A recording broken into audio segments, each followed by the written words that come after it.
Hey, do you like Magic the Gathering? Myself as well loves Magic the Gathering. Well, I have the podcast for you. How about you join us at Cardboard Cave MTG Podcast? We are in all social media and audio platforms that you can enjoy. You can join us as well when we go live every Wednesday at 9. Like that, you can join us, comment below, and we can go ahead and have that conversation together. Plus, after that, we have Commander games and arena content coming your way. So if you love Magic the Gathering as well as we do, just go ahead, look us up as Cardboard Cave Podcasts. Hey, do you like Magic the Welcome to the Cardboard Cave Podcast, the #1 show in Puerto Rico about trading card games.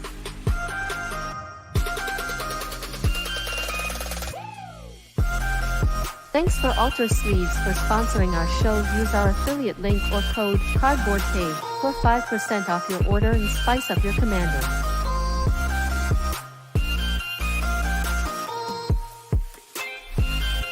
Don't forget to follow us on our social media or listen to us in all major audio platforms.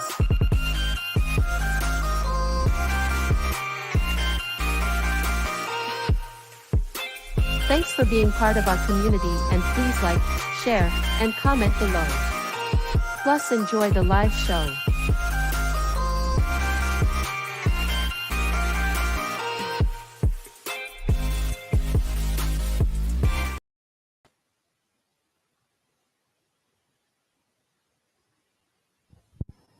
There we go. Is that better? Sorry about that. I was muted. So hello there, everyone. Welcome to the Cardboard Cave Podcast. Today, John will not be joining us, but we have some spicy stuff to talk about. I'm going to go ahead and introduce our, my other hosts. First off, the very famous award-winning director, Alejandro Orengo. Hey, what's up? What's up, my dude? How's it going? I'm green because we're gonna be talking about greed today. There's a lot of greed happening in WotC. So yeah. Really now. All right then. And next up, we got the master of the dark arts, the master of the cube, my good friend JP. How's it going, my dude? All good, all good. Just a bit tired. Okay. All right. So we Just actually have some really a fair warning. In like an hour, I might mute myself for a bit. I've been stewing up. I'm cooking. So it's like it's literally I'm literally stewing something. It's like 2 hour stew. We're gonna be stewing some good shit right now. Oh yeah. Speaking of the good stew that our good Wizards of the Coast has been cooking up. Yeah. Let's talk a little bit about the new upcoming set. Let's get right to it, right? Yeah. We got March of the Machine spoilers that were recently given to us. They give us a little taste. It's a teaser. It's not a spoiler. It's a teaser. Because it's eternal hype. Hype never ends. I do want to start up. Hold on, while I click through a few things here. I do want to look at one thing first, and it's actually the commander plane chase. I like the fact I don't know if I necessarily like it, but I find it interesting that they didn't just name it plane chase, they named it commander plane chase. Yeah. Let's be honest, where else are you gonna play this? I mean, originally wasn't it supposed to? But originally it was supposed to be as like a 60 card format for this. Right, exactly. And that never happened, yeah. All right, so first up, we got Tawashi. It's a plane. It's centered in Kamigawa. I find it I wouldn't say weird, but definitely different that they're really specific locations within each of the planes. Yeah. It's always been like that. Really? I could have sworn it was just the plane in itself. No, Ravnica had the Orzhov Basilica and the steam vents. Yeah. All right. So first up, we got Tawashi, which I'm assuming is the name of the main city in Kamigawa, where most of the story takes place, right? Where you got Boseiju in the background and stuff. It's modified creatures you control have trample, and whenever this creature deals combat damage to a player or planeswalker, you draw a card. Whenever chaos ensues, which is whenever you roll the chaos die, distribute 3+1/+1 counters among 1, 2, or 3 target creatures you control. Now, for those who aren't familiar with what Plane Chase is, I'm just going to give a real quick rundown. Same thing as playing basically any other format, but in this case, what most people play Plane Chase with these days, Commander. You'll set up for your game, and then you'll start off with on a plane, right? You'll have the planar deck in the center of the table. You reveal the top card, and that in this case, let's say it's Tawashi. So it kind of functions like an enchantment or any other card that would just like be on a the field battlefield. card on Yu-Gi-Oh. Mhm, exactly. So it'll just have like the general field effect, and then you can roll your die, your d6.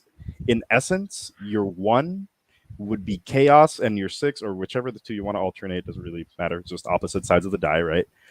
Your 1 would be chaos, and your 6 would be to planeswalk away. So if you roll chaos, you get the secondary effect that you can, at least for the viewers, you can see on the bottom parts of these cards over here. And whenever you roll a 6, for example, which would be the planeswalk away, you take the top card of the deck, you put it at the bottom of the planar stack, planar deck, and you reveal the next card on top, which, for example, you could planeswalk over to the Isle of Vezuba. Alejandro, do you want to take this one? Sure.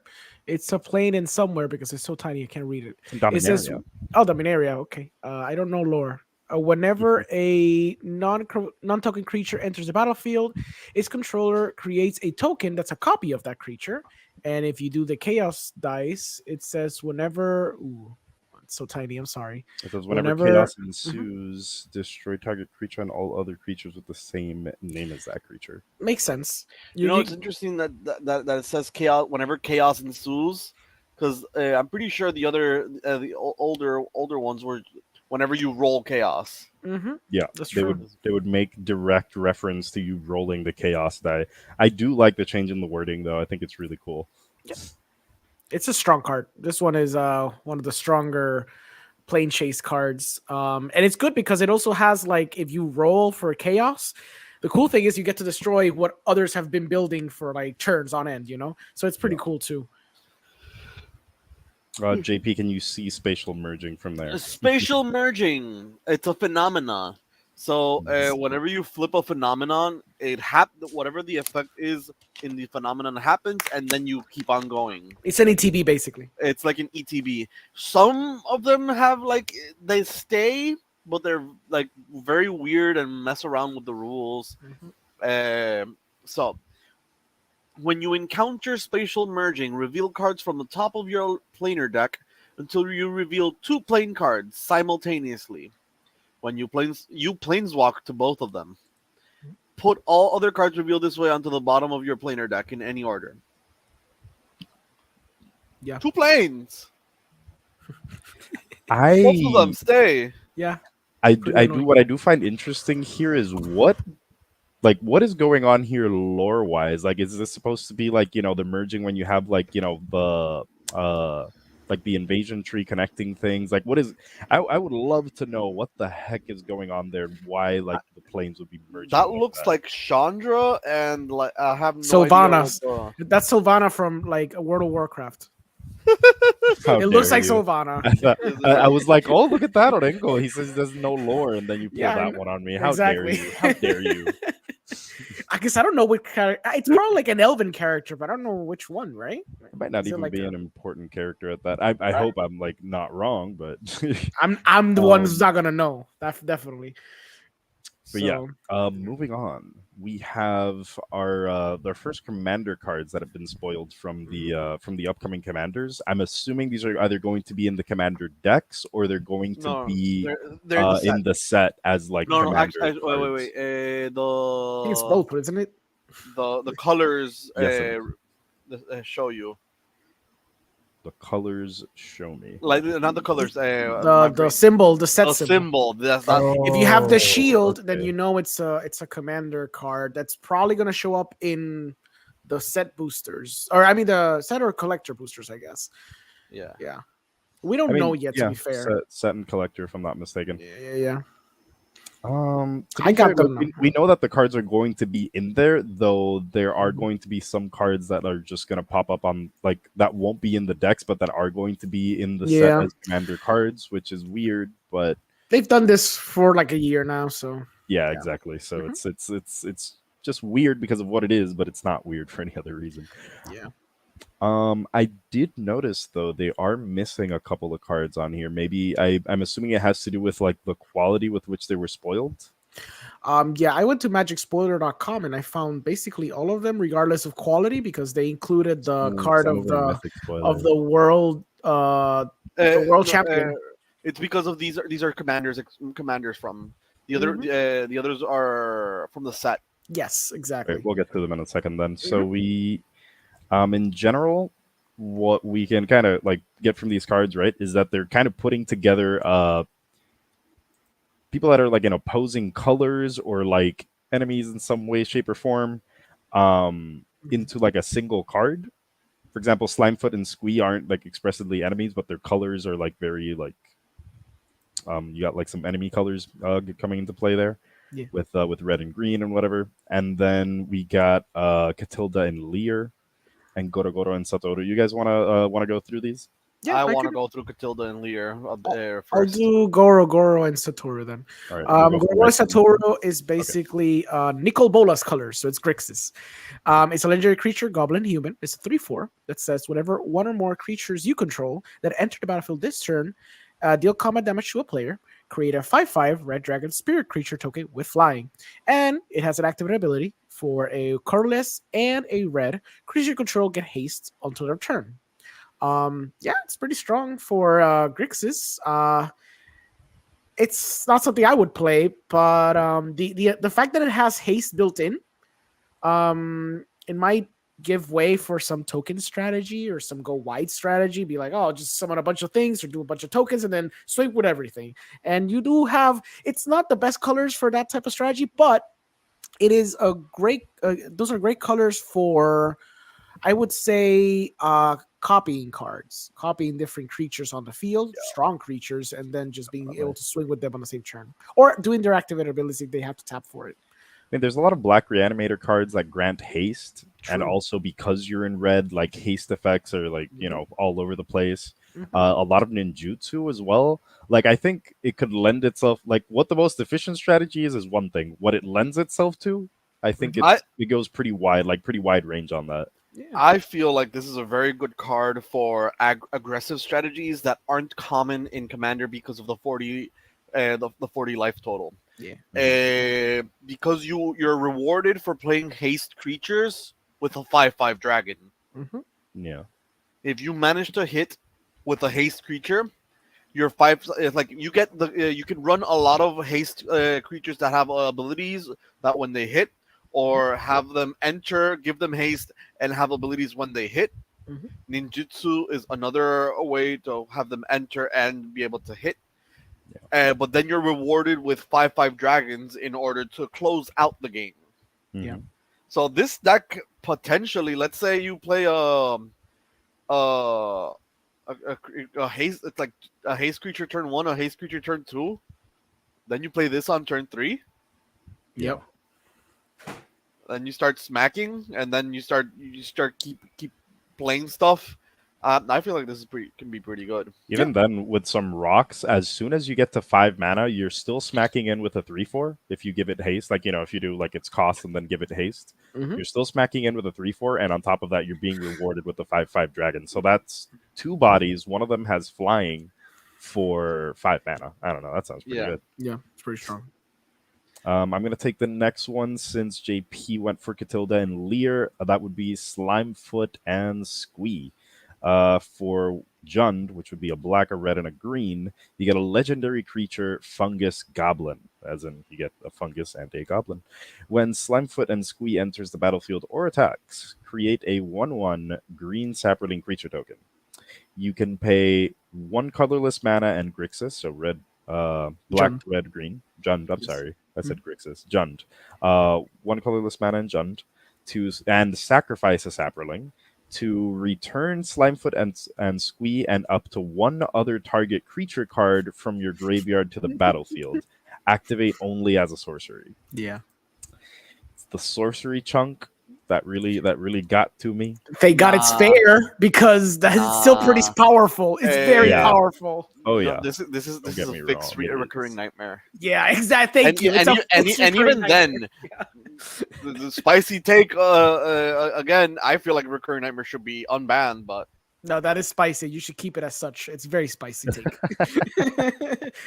Keep it banned forever. Yeah. nah. Yeah, Just no. lends itself to some degeneracy. It like any graveyard strats at some point just give themselves over to degeneracy, and I This one's enjoy what I'm seeing good. there. I'm just so sad you can only do it as a sorcery. I would love to bring stuff back in each of your turns and use a Seedborn Muse to do it too, but maybe that'd be a little bit too much for y'all. It's strong though. I mean, in junk colors, those are the colors you want to be milling stuff out, and you can reanimate big dumb creatures with that slime food and squee. You can make like a token strategy too on the side. You can do so many things. I think it's a good build around, and it's a fun, like I said, alternative type of reanimation deck, but it's still very strong.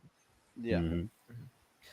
But the strongest one of all Yeah. those three is definitely Catilda and Lear. Mhm. Catilda and Lear read green. It's a green, white, and a blue for a 3/3 legendary creature human.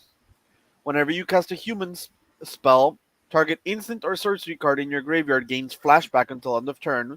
The flashback cost is equal to its mana cost.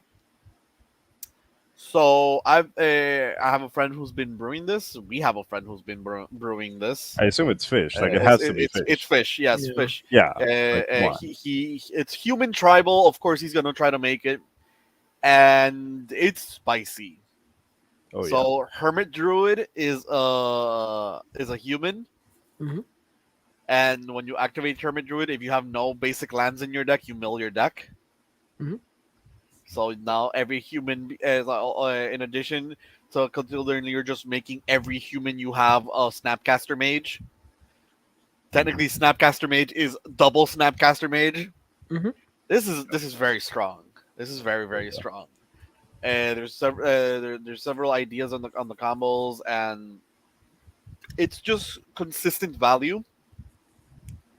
The difficult thing about this creature is finding a way to divide yourself properly between creature spells and instants, and creature spells and sorceries. But for the most part, the deck can almost build itself. It's very good. Yeah. I don't think I have anything else to say about it other than Hermit Druid is a human, and that's stupid. Yeah. The only thing that I could like point out is just building like just going with spells that either generally protect your creatures or simply get you something as ridiculous as an extra turn. And this is probably some of the stuff you're probably going to be looking for. Maybe not. Like I guess my mentality is essentially substituting the concept of having extra combats for just having a whole extra turn. And then just having like, the other Catilda in the deck as well to be able to keep making more like huge mana and so on. And yes, it's ridiculous. There's just nothing more to say about it. Yeah. It's cute. Cute. I don't like it. You say. I think it's fine. I still don't see the potential. Maybe Ridiculous. I'm not brewing as much in my head Ridiculous. or whatever. I mean, it has the right colors because it's banned, so it's the right colors. Just play But, play stacks, and now you're like play hate bears, and now all of your hate bears are Snapcaster Mage. Sure, in that regard. But the thing is, you're I feel like the deck is dividing itself into two different strategies, so that's why I think it might be unfocused. But I would need to see it like in action to be able to assess better. But that's my only thing. I'm sure it's gonna be ridiculous though. Probably, yeah.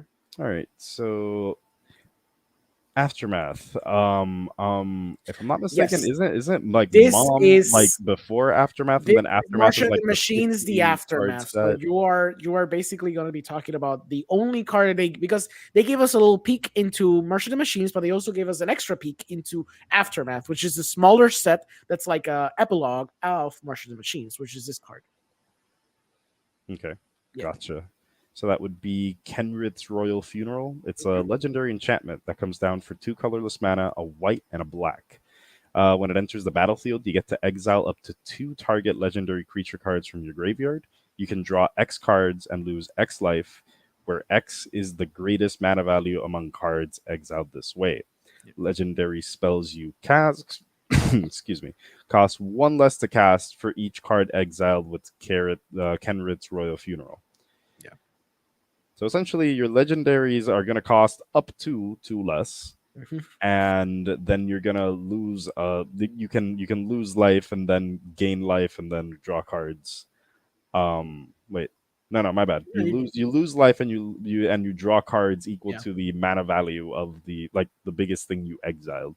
It's a very strong card because even when it comes down, Legendary it does creature something strategies. actively. It's already doing something actively when it comes down. You're gonna be drawing a bunch of cards, and then next turn, or even maybe the same turn, if you have the extra mana to do something about it, you're gonna be starting to pull down a lot of legendary creatures, which, as you've noticed in the last 2 years, all the really good creatures end up being legendaries, which makes a lot of legendary matters decks, or even decks in standard that run a couple of legendaries, come down even for cheaper.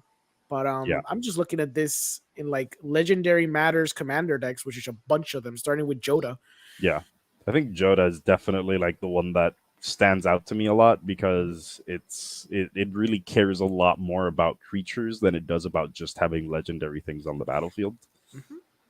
I don't know, just huge payoff with this thing. It seems freaking great. Somebody got board wiped. Cool. I guess I'll just exile this boring Klex and draw 8 cards. Oh no, how terrible. Yeah, it's crazy. We're getting the gain lands back, which I always find cool. They are already in standard. Probably. I guess they are. Okay. I guess they're gonna rotate out soon, so it's kind of nice to kind of keep them in there. But I don't know. I feel like we got some good options for lands to come in untapped. But then again, these are common, so let's see what Wizards comes up with. Yeah. And here we start with the set in itself, with the teaser we got from Mom. Yep. We're gonna keep going top to bottom, bottom to top, now that we're already in here, right? We got Moment of Truth. It's just a common. It's essentially an anticipate. Look at the top 3 cards of your library, put one of those cards into your hand and the other one into your graveyard, and at the bottom. Oh wait. Whoa, kind of wait. better I because skipped exactly. over that. Yeah. No, I skipped over that way too quick. No, Hold on. I skipped a chunk. It's actually kind of better. Yes. No, yeah, my brain skipped a huge, very important chunk. Yes, Hold on. yes. My bad. It is the moment of truth. Let me slow down. Here. Moment of Truth comes down for 1 colorless and 1 blue. It's an instant. Yes. You get to look at the top 3 cards of your library, and you get to put one of those cards into your hand, 1 into your graveyard, and 1 at the bottom of your library. Yes. Yes. It's pretty good. Excuse me, that's kind of really, really good. Yeah, it's really solid. It's really solid. Yeah. Just damn. I don't even know what to say anymore. That's excellent. They keep just pushing. I'm loving it. They just keep pushing anticipate like effects. They keep pushing them. It's kind of insane. I'm enjoying it, to be honest. All right. Yeah. If you want to add anything else, go ahead. I'm just speechless because I just skipped the graveyard part. That seems important. The graveyard part is what makes it very strong, and the fact that you basically look at the top 3 cards, and none of those cards are going to stay in the top. They're just going to go away, which is great too. Because you just basically relevant that they're not staying. There's only one of those cards that's going into your library. That one card still makes a difference. Yeah, exactly. That's what I'm saying. And having the graveyard strategy built in too, it's very good, very pushed. I like it a lot. So, yeah. What's the next one is? Let me read the next one. It is the Omnath, right? I guess. Yeah. Yeah, it is the Omnath, which I do not have the effect for, so I think you're gonna have to talk about it. I'm sorry. I'll get the next one. No worries. Yeah. So we got Omnath, Locus of All. This guy comes down, which I think the mana cost is really interesting. It's 1 white, 1 blue, 1 black Phyrexian mana, 1 red, and 1 green. So he comes down for all 5 colors, although his black it can be Phyrexian. It could be the 4 colors and 2 life, which actually comes for cheaper then. Exactly. Yep. So this is a legendary creature, Phyrexian Elemental. if you would lose unspent mana, that mana becomes black instead. Yeah. At the beginning of your pre-combat main phase, look at the top card of your library. You may reveal that card if it has 3 or more colored mana symbols in its mana cost. If you do, add 3 mana in any combination of its colors and put it into your hand. If you don't reveal it, put it into your hand. If you don't reveal it, you just put it into your hand. Mm-hmm.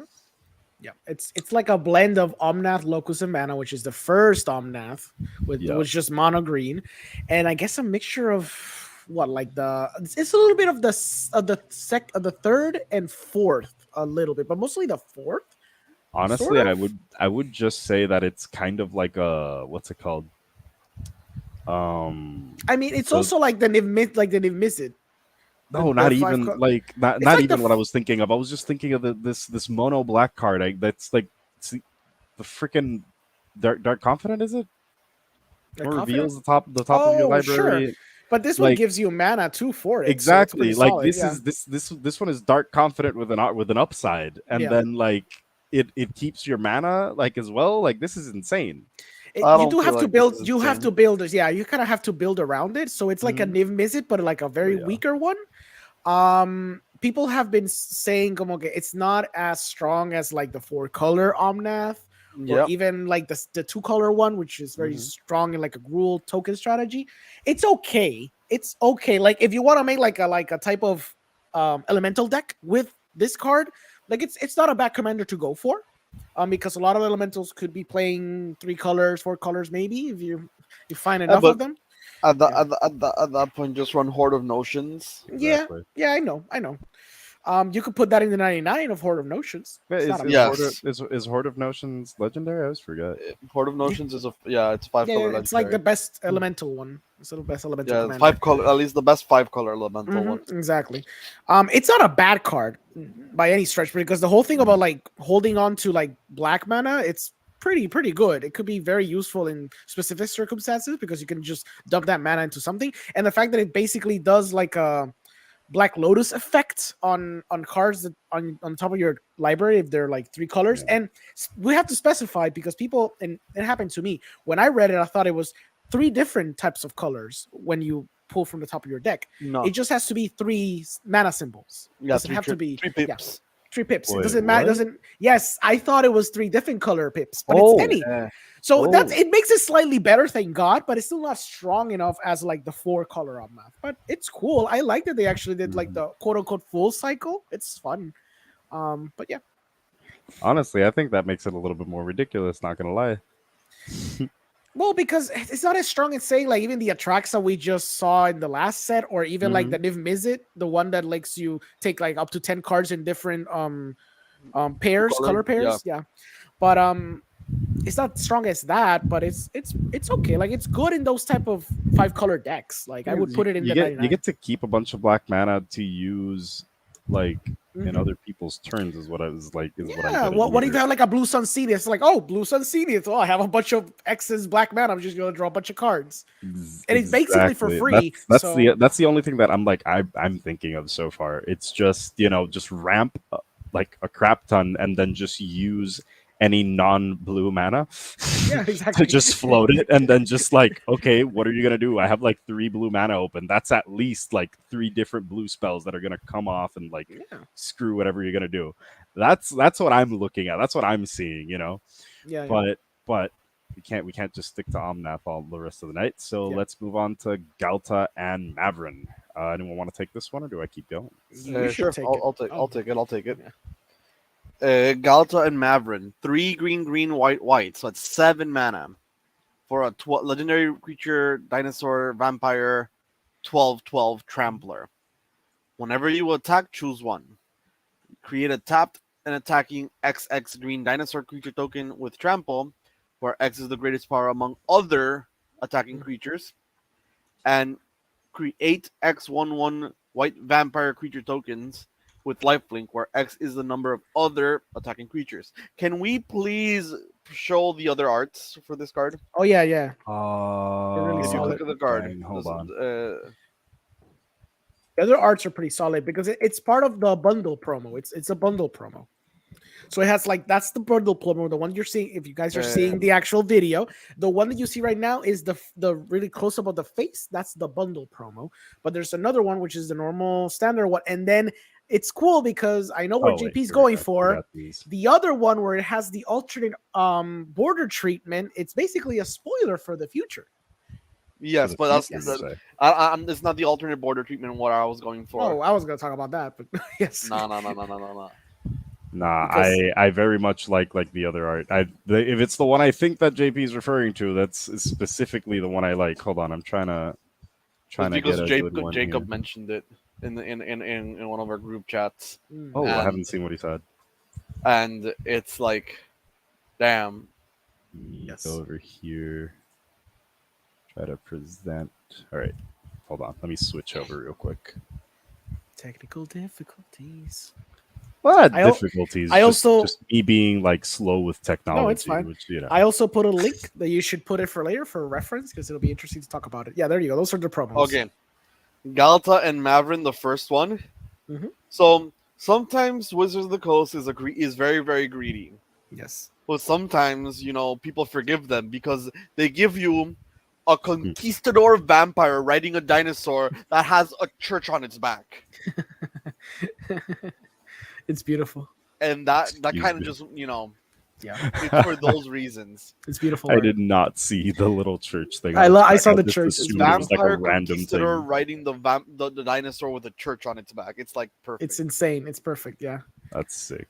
Can we talk about the one in the middle, the one Yes, that has yes, the we- border so the border treatment? It was fun because I noticed it, and then I noticed it. I was like, oh, that's curious, and then I kind of forgot about it. And then 5 minutes later, I went back to Reddit. I'm like, wait a minute, and then I noticed this border treatment. You've never seen it before, but if you No. remember, these two cards are in Ixalan. But where are we going after the aftermath of Avengers Endgame Magic Edition? Going eventually to Aven- Ixalan again. Yeah. Avengers Endgame Electric. Number two Exactly.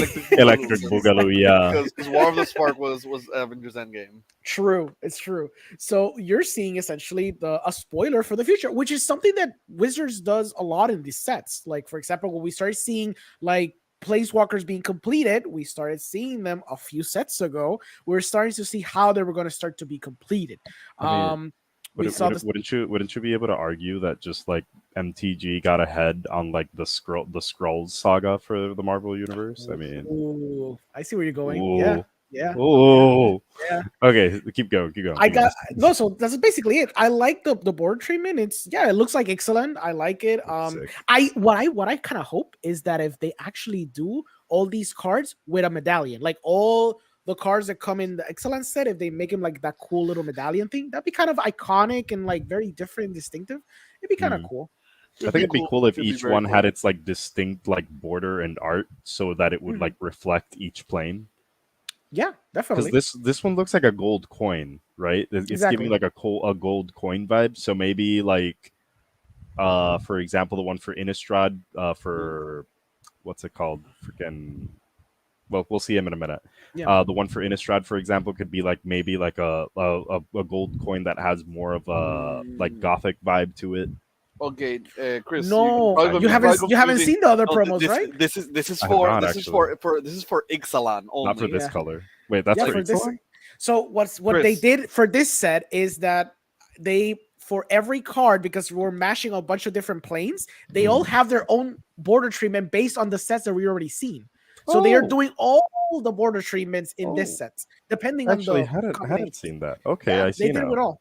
So before you do that, put the link that I put on Yeah. the private chat, because that'll be interesting to talk about, because it shows you the change that happens in Magic in the last basically 30 years, how the power creep comes even in Magic. Because we're talking about a card that we just mentioned is a 7-drop, but it's a 12/12 with trample. Mhm. So this card has a bunch of different effects, and then we compare it to back in the day in Legends. We used to have a card called Gabriel Angel Fire, which is also 3 colorless, and 2 white and 2 green for a angel, presumably, that says during your upkeep, Gabriel gains one of the following abilities until your next upkeep. You have either flying, first strike, trample, or rampage 3, and it's a 4/4 instead of a 12/12. So I don't know, it's kind of insane. Like I saw that thread, and people were discussing these things, and no, it's interesting because then someone in the comment section also argued that Magic never did a good push in terms of creatures, but even from the get-go, they crafted one of the of a couple of the most broken instants and sorceries and even artifacts we've seen in Magic's history, and they've always tried to reel it back in.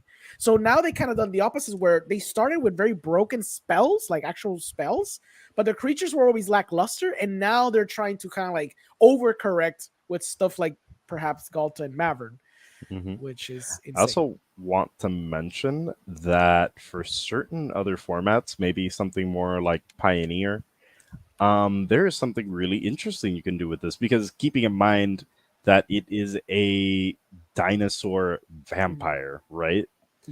There is a really I know where you're going with this. Yeah. There's a really interesting card called Sorin Imperious Bloodlord. I'll put it up on screen in a second. Which I don't think this will be like amazing for Commander or anything, but I think that in other formats like Pioneer, maybe it could be much more impactful, in which you could get, Galta out in turn 3. Yeah. Turn 2. True. Turn 2, really. In Pioneer, you play an elf. Then turn 2, you play this. Wow, that's insane. Yeah. Yep. So yeah, basically just put 4 Sorins, 4 dinosaur, 4 Galtas. Just go nuts. 4 card draw, 4 4 or maybe up to 8 copies of your elves, and let's go. Let's go. Yep. Oh man, that is so cool. That's gonna be a fun Pioneer deck to brew for sure. Oh, definitely Pioneer. Maybe even other formats. Like I wouldn't like. I wouldn't be strange to, for example, go into Magic Arena and probably see someone trying to pull this off in Brawl, or even just for the flavor, trying to like put something together in Commander just to have a huge Timmy creature. Jumping back to the spoilers. Give me one sec once more while I look for the thing once again. Well, I said spoilers, but at this point they're all just little tiny teasers, right? Yeah. Let's see if I can get a better view of these for a second. There we go. That should be a little better for you guys too. Up next we got Yargle and Multani. Yeah. A frog spirit elemental that comes down for 3 colorless, 2 black, and 1 green mana. The frog spirit elemental does absolutely nothing like its predecessor Yargle, but hear me out. It is an 18/6 commander. Yes, it could be a Voltron. It could do a Voltron strategy, I guess. Sure. Okay. Concordant Crossroads, a bunch of 0 mana rocks, so and like an elf or 2, and then just like turn 2 Yargle and Multani, smack in with Concordant Crossroads. Somebody already has 18 commander damage. Just saying. No, Jay was correct. You do a giant growth and just kill someone off. Just finish him off straight up. So actually, without joking, yeah, this could be very stupid, because once you cast him once, you're never casting him again, because all you're gonna do is try to reanimate it. Yep. But like green has a greater good, which is sacrifice, draw cards equal to the power, then discard 3 cards. Ooh. Yeah. Green has momentous fall, which is draw cards equal. So I sacrifice the creature, draw cards equal to its power, then gain life equal to its toughness. Soul's Majesty, which is draw cards equal to its power. The Garuk, which is draw cards equal to its power. Guess what? You decked out. Guess what? Rishkar's expertise. You draw cards equal to its power, and then cast something for 5 or free. Yeah. Oh wow. There's more. There's more. Life's Legacy. Sacrifice it and draw cards equal to its power. Huh. You're gonna deck out of something. Getting this thing on the battlefield is pretty difficult as it is, though. Also, Gerard, Golgari Lichlord. You pay 1 green and a black, sacrifice it, and everyone loses life equal to its power. There you go. Now you're talking. Yo, that's pretty good. That's pretty fun. Yep. Now you're talking.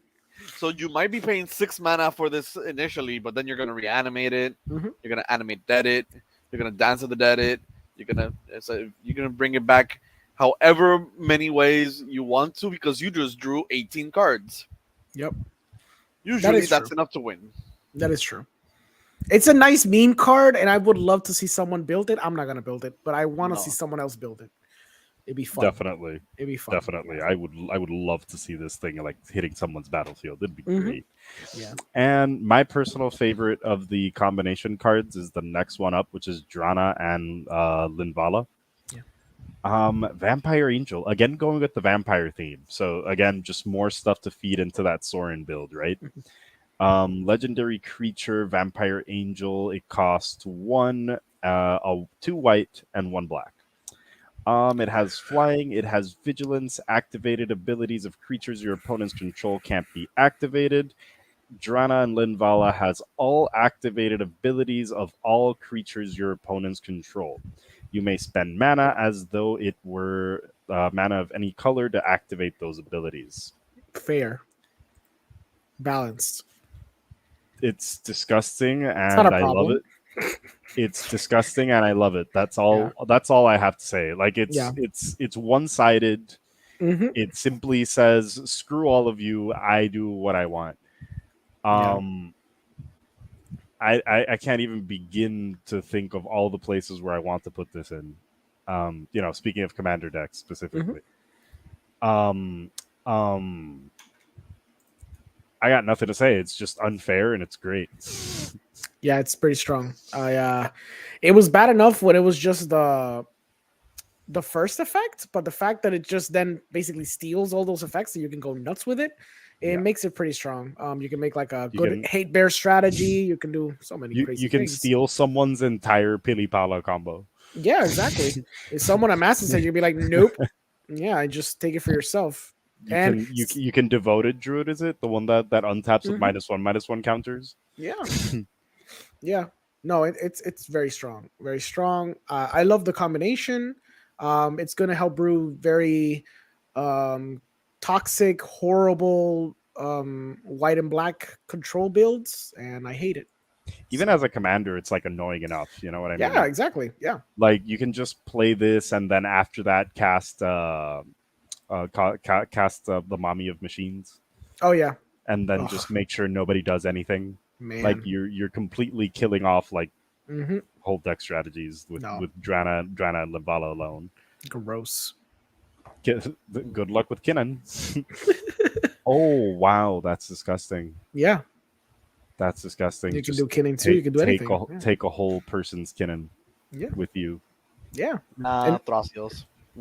Yes, I mean Tasty. Thrasios is the superior choice, of course. Yeah. but we know a couple of people that run Kinnan, so Yup. All right, so next up we got Breach the Multiverse. It comes down for 5 mana and 2 black. It's a sorcery. Each player mills 10 cards. For each player, choose a creature or planeswalker card in that player's graveyard. Put those cards onto the battlefield under your control. Then each creature you control becomes a Phyrexian in addition to its other types. it feels very Winmore, but I like it. Yeah, like at that point, if you're paying 7 mana for this thing, like, You can pay like 2 more and get the other one that has like Liliana and on the art. I forgot the name of that card. Is it something of the dead or something? I don't remember. Yeah, but that one only hits creatures though. You can take all the creatures though. You steal all of them. That is for like 2 more. For 2 more. You don't mill Yeah. anybody. I think that what's relevant here is the mill more than anything. Sure. Especially enough. because if you're building a deck that wants to mill people out, you could potentially just be doing more with this, especially How many decks want to meal people out? I know. Well, Demir's the right color for it, but there's you like people that like playing mill decks out there. Come on. Plus, imagine something like this being played in Yuriko. But the thing is, it's just 7 mana and you mill 10 cards, but you don't win with it. Like, it's not. Yeah. What I'm saying is, there's a bunch of blue cards that mill way more for less. If your strategy is milling, and then if your strategy is reanimating, the one that I mentioned for 2 more mana, just reanimate everything. Or you can do Living Death, which is cheaper, and you clean the board and then just take everything or take the stuff. And I feel like there's better mass reanimation but it's a cool win more. Like it's cool if you don't have the other ones, just play this Yeah. one. Yeah, I do I want to get talk you, about man. the other one though because the other one's fun. You mean Yeah. Fairy Yes. Mastermind, or where are we Yes, going here? the Fairy Mastermind. So the Fairy Yeah. Mastermind is a colorless and a blue for a 2/1, which I will talk about that very soon. It's a creature fairy rogue. It has flash, it has flying, and whenever an opponent draws their second card each turn, you draw a card. And then if your opponent doesn't want to draw cards, don't worry because you're going to force them because then it has an activate ability which says you pay 3 colorless and a blue. Each player draws a card. So this card is amazing. It is a great companion piece to Ledger Shredder, which is also a very broken card that is sees play literally everywhere and a card that most people ignored initially. And then they realized how said- broken it was, and then You say initially, but that card was very early on No, an no. $18 card. well, no, but In spoiler season, people it's didn't really care spoilers. about it. That's what I meant. I'm sorry. That's what I meant. In spoiler season, it was like worthless, basically. And then when people started realizing very quickly, like it's very strong. Like what happened with the Atraxa from the last set, Yeah. which people were like, oh, it's like a No, no, more but card. the Atraxa whatever. actually the Atraxa actually saw like people didn't play it at all. Mhm. It was like $6. Yeah, Like Legend Trader from the bat was pretty expensive. yeah, true. And now it's like what 20, more than $20. So this is a great companion piece to that card. I remember that when they spoiled the card in the comment section, because we're harkening back to the cards of long time ago when they used to draw the world championship winners into cards. So this is obviously Yuta Takahashi, thank you. So he was the last world championship winner, and he wanted to make this card a 1/3 because, and I quote, "I want to have a card that goes against the Talias of the world. So bless this man's heart. He's amazing. I love him, and he had the right idea. This should have been a 1/3. But No. I understand why. It's not a 1/3. Although you say that, but that letter shredder it is a 1/3.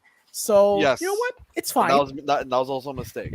True. So why not make a mistake twice, JP? Why not just make it twice? The stat. I like, mean, actually, Wizards does seem to be a fan of making mistakes, like very often. I mean, what's another one, right? What's the other one? What's another one? look, Flash in blue as a Flash creature. With Oh, 2 there it power is. That's why it and couldn't be a 1/3. It has toughness. flash. Oh, there you go. That's why. It's fair. It's fair. I understand what you mean. I understand what it already has a bunch of keywords. It's very strong already as it is, especially the flash part, which makes it Like- even stronger. Oh, Like man. a 2 power Flash creature with 1 power. Mhm. There's 30 of them, Yeah. and most of them have been printed recently. Mhm. Mhm. All right, so you guys I- done with the I- Fairy Mastermind, or is there anything else you guys want to like say about this Uh, ridiculous? oh, card? when he designed this card, in mind with Force of Negation and Force of Will in True. mind because he Yep. wanted to make it blue. Good in Vintage, Legacy, Modern, any deck and any format that could use either Force of Will or Force of Negation. That's one of the reasons. Mhm. You mentioned that one of the reasons it's not a 1/3 is because they didn't let him because of balancing reasons. Yeah. Because an ambush creature that could just 1/3 that's a wall, that's 2 mana wall. That's stupid. So good. If they made it a 0/3, I would have actually accepted that. I would have liked it too. You know what? I would have taken that too. I agree. But This should have been a white card. this is going to True. be Some people argued Yes. that actually. Yeah. Yes. No, also, no. I think there's no argument. This should have just been a white card. White just doesn't have any good card draw. This as a white card, I think would have been perfect. Yeah. Flash. It would have been a great blocker. You could have made it a 0/3 in that case if you wanted to nerf white that bad, right? Yes. And then each opponent draw, like when your draw is reliant on your opponent, but this is a really good instance of that. And then you give everybody a card by paying 4 mana. That's ridiculous. 4 mana. There's already a creature in white that just taps and gives an opponent a card. You know. But I digress. Very good assessment. But he made the card because he wanted it to be able to be pitched by Force of Will and Force of Negation. Mhm. I think that's about it about the card. It's gonna be staple. Yeah. I think it's gonna be very very good. Yep. Yeah. Like there So- goes my money. There goes my wallet. Yeah. It's I'm gonna get a couple of it's those. like a $10 card easily. Mm-hmm. Yeah. So I gonna think it's see gonna a start reminder. at 10. I I don't think don't want to it's talk gonna about be a the next $10 card. card. I think it's gonna start at 10. Yeah. True. Yeah. Because it's a rare. Thankfully, it's a rare. But yeah. Yeah. Oh yeah. So I want to talk about the next card. Yes, go Ooh. right ahead, my dude. Yeah. Talia and the Gitrog monster. 1 white, black, and green. Legendary creature, human frog, horror. 4/4. First strike, death touch. You may play an additional land each turn. Hmm? Creatures and non-basic lands your opponents control enter the battlefield tapped. And when they attack, sacrifice a creature or a land, because you get the option, of course, Of course. to draw a card. It's fair. Insane. It's fair. Insane. Insane, ridiculous, stupid. I'm gonna preface this with Mhm. there's only 3 other creatures in the entirety of Magic with first strike and death touch. That combination is almost unbeatable Mhm. in combat. Yeah. You attack with this, and you need 5 creatures that are 4/4s to kill this. Yeah. Unless they have first Yeah. strike or double strike Mhm. to counteract this first strike. It is the only you need 5 other creatures at the same time being 4/4s at least, Mhm. and that's trading. Yeah. That's ridiculous.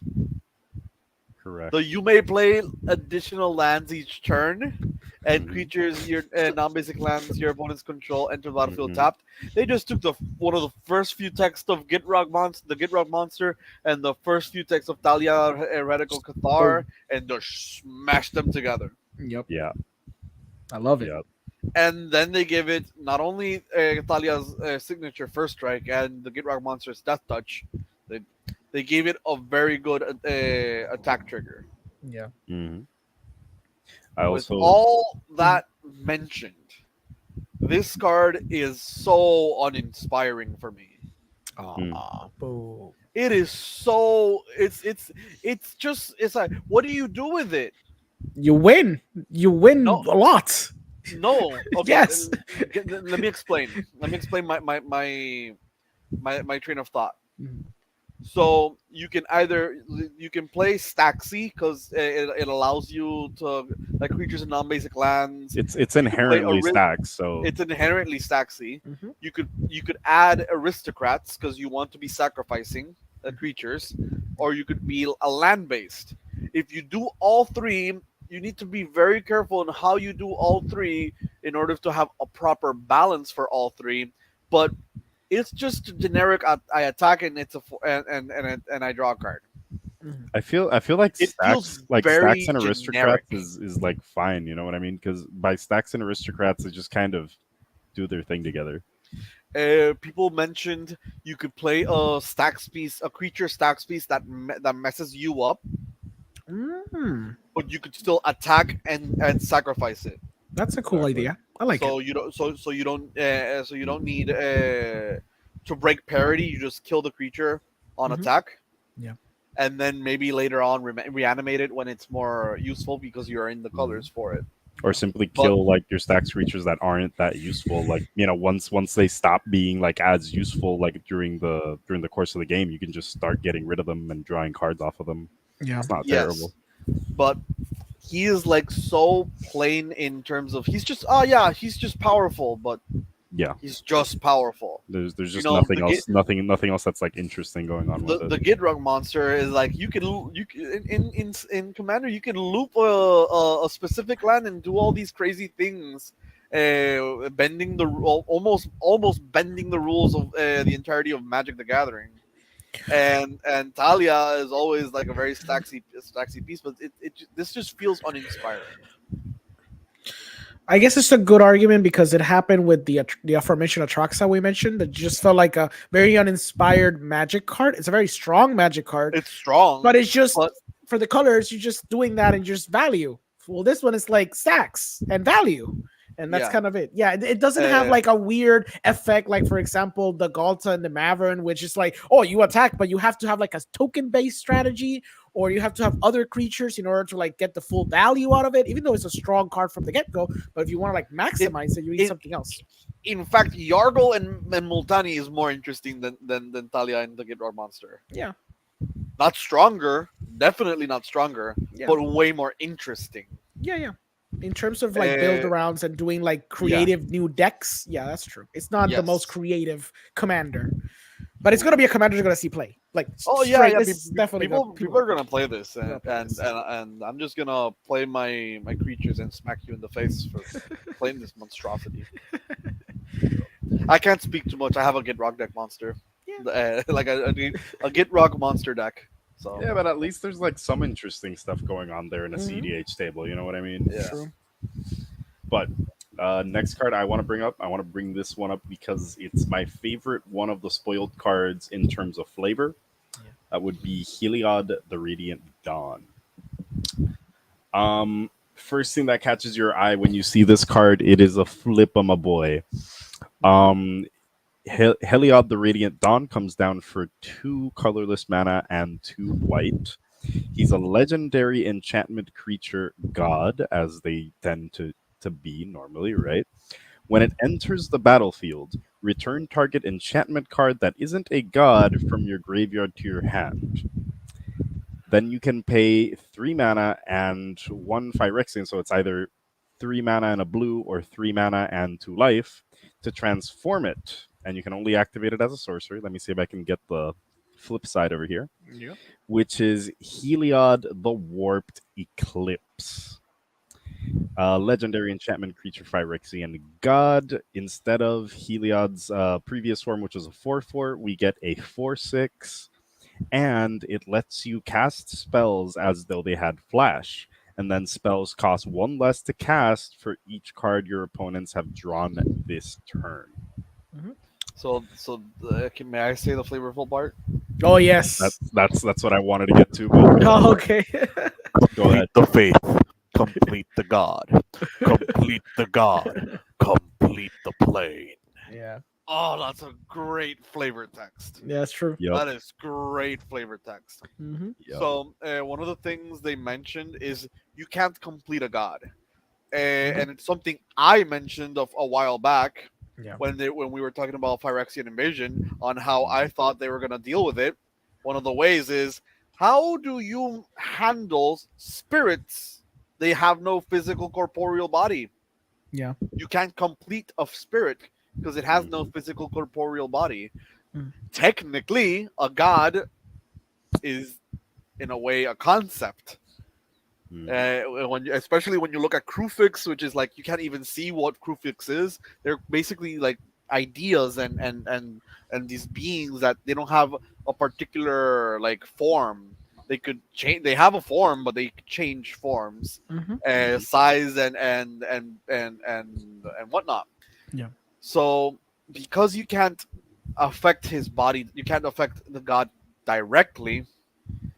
If you complete his followers and his followers warp the faith Mhm. on Heliod, the gods are made out of like are their faith. Are the like people fuel the faith of the god, and if the people are warped are like messed up and they're Phyrexian, they mess up and Phyrexianize the god. And that's like so good and so flavorful. The card is actually pretty good too. So it's like Very solid. so it's the thing I like the most when a thing is very flavorful and mechanically good. Yeah, it's a strong card. I like. It's Azorius, so it's very strong. It's gonna be good in Enchantress type decks, but even then, even as a commander, I would say it's As a really commander, it's pretty good. powerful because even from the get go, everything has flash. You don't need to cast anything on your turn, and on the opponent's turn, if they draw one measly card, you already get a discount. This is already very huge because you can cast everything for free. And you have a discount, and then if they start drawing more cards for X or Y reason, which happens a lot in commander, they're going to be very afraid to start drawing a bunch of cards unless they can deal with your commander almost instantaneously. The other thing is, it's the first one that doesn't. Well, we don't know if there's going to be a cycle, but at least it's the first one of the gods of the original Theros gods that it's not indestructible, nor do you require devotion. If I'm not mistaken, you guys know more than I do, Yeah. right? Like it's the first time we see Yeah. this, which like it goes to with JP's point that now that they don't have devotion, now they're an actual creature, which is kind of cool. Like that whole idea with the, like you said, like the flavor and the way it's constructed, like the card, it all Yes. kind of binds together very nicely. I think there's gonna be another card, but I don't think the other gods are gonna have god cards. Okay. So, because Perforos hates Heliod, and I don't think Perforos would join with Urabrask anytime soon. Erebos, the last card we saw of Heliod was Heliod's Punishment, where he was stuck in the underworld holding a massive rock chained up. So Erebos is probably not doing that. All the mysterious gods like Karametra and Krufix, they're not joining. Like I think Heliod is the only one that's going to be Phyrexianized, but Heliod is like the Zeus. To be fair, a lot of these like I don't think Heliod willingly joined the Phyrexians, my guy. No, but what I mean is they're not gonna be completed the way Heliod has been. I think the other god. I don't think they might not like. I do think that it's possible that they don't get cards, but I definitely think that most of them are definitely gonna be like completed, my guy. I don't know. Like it's not like people get completed out of free will, and either way, like yes, they do. They're completed. They're just. I mean. Oh, we'll talk about that. We'll talk about that. I mean. I don't know. People can be completed by free will, but they don't normally get completed like from free will. I want to talk about that in a bit. But the other thing is the thing I was going towards. The other god I think is gonna get a card is Hazaret. Hazaret. Yeah, the Amonkhet god. Yeah. She's the only one that's left. And she's and if I'm not mistaken, one of the arts she's shown to be in the background. I haven't seen that.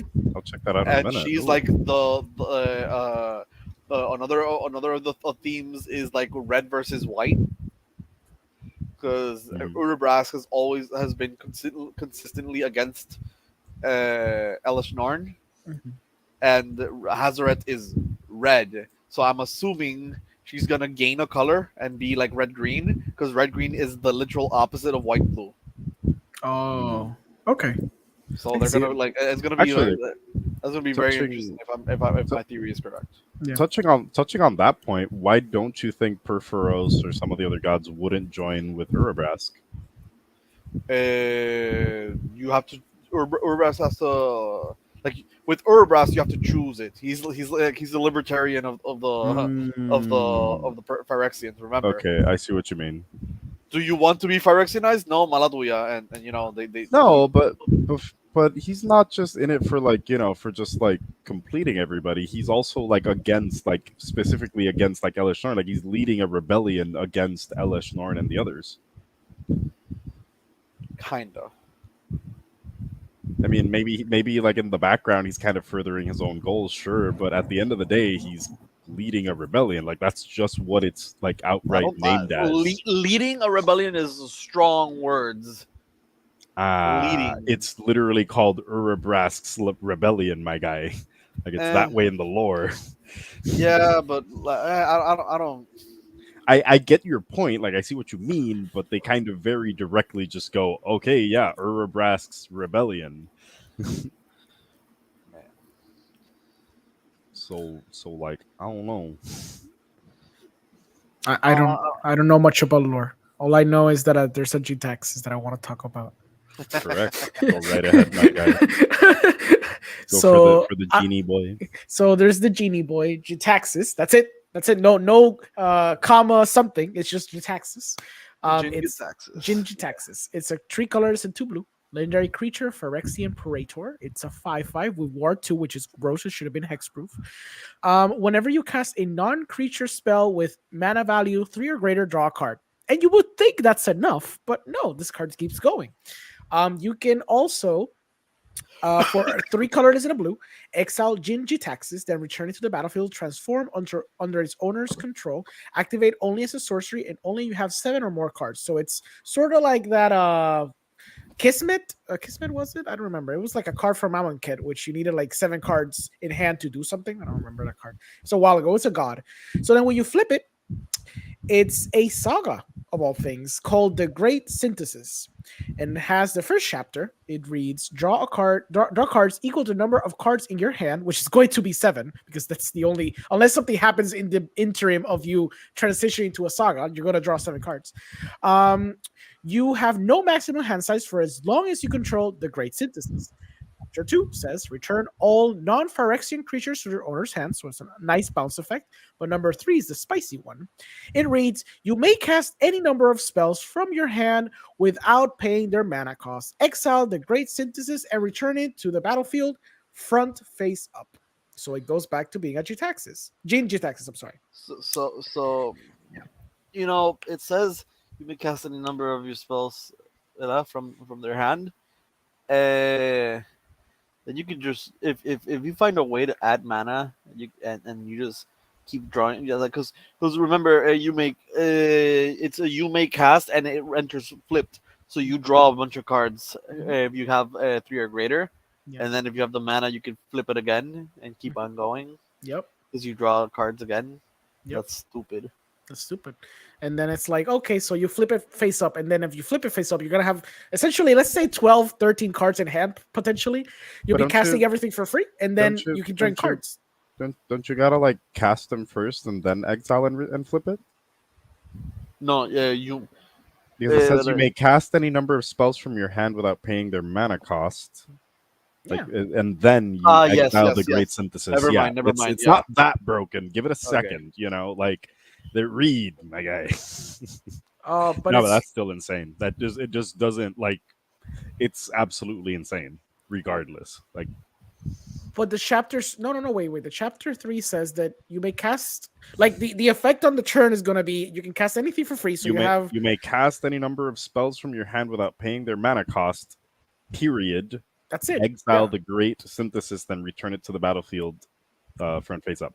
But then that means that for the turn, you cost it as you cast them as the effect resolution, and then you exile it, return it, and then you're gonna have all the spells on the stack, but they're already cast. So Jin-Jitaxi's effect won't go off. Oh, then I misunderstood that card. I thought it's for the turn you get to basically cast all these cards. No.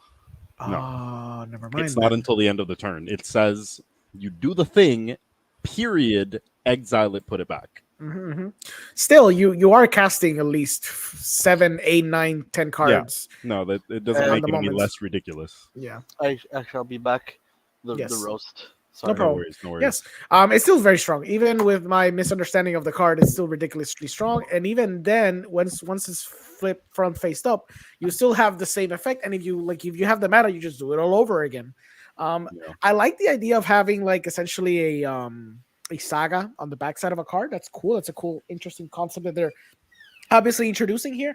I like the idea of this being from my understanding, they explained this in the video, that this is like the dream utopian idea that these Phyrexian Praetors have. And apparently, I believe most of them are going to have this idea, utopian ideal of what they want their ideal world to be. And it'll be on the backside as a saga. For now, this is ridiculously strong. I know it's asking for too much, but I wish it would have been cast a non-creature spell with mana value 2 or more. But it's fine that it's 3. I'll take it. It's fine. I wish it was 2.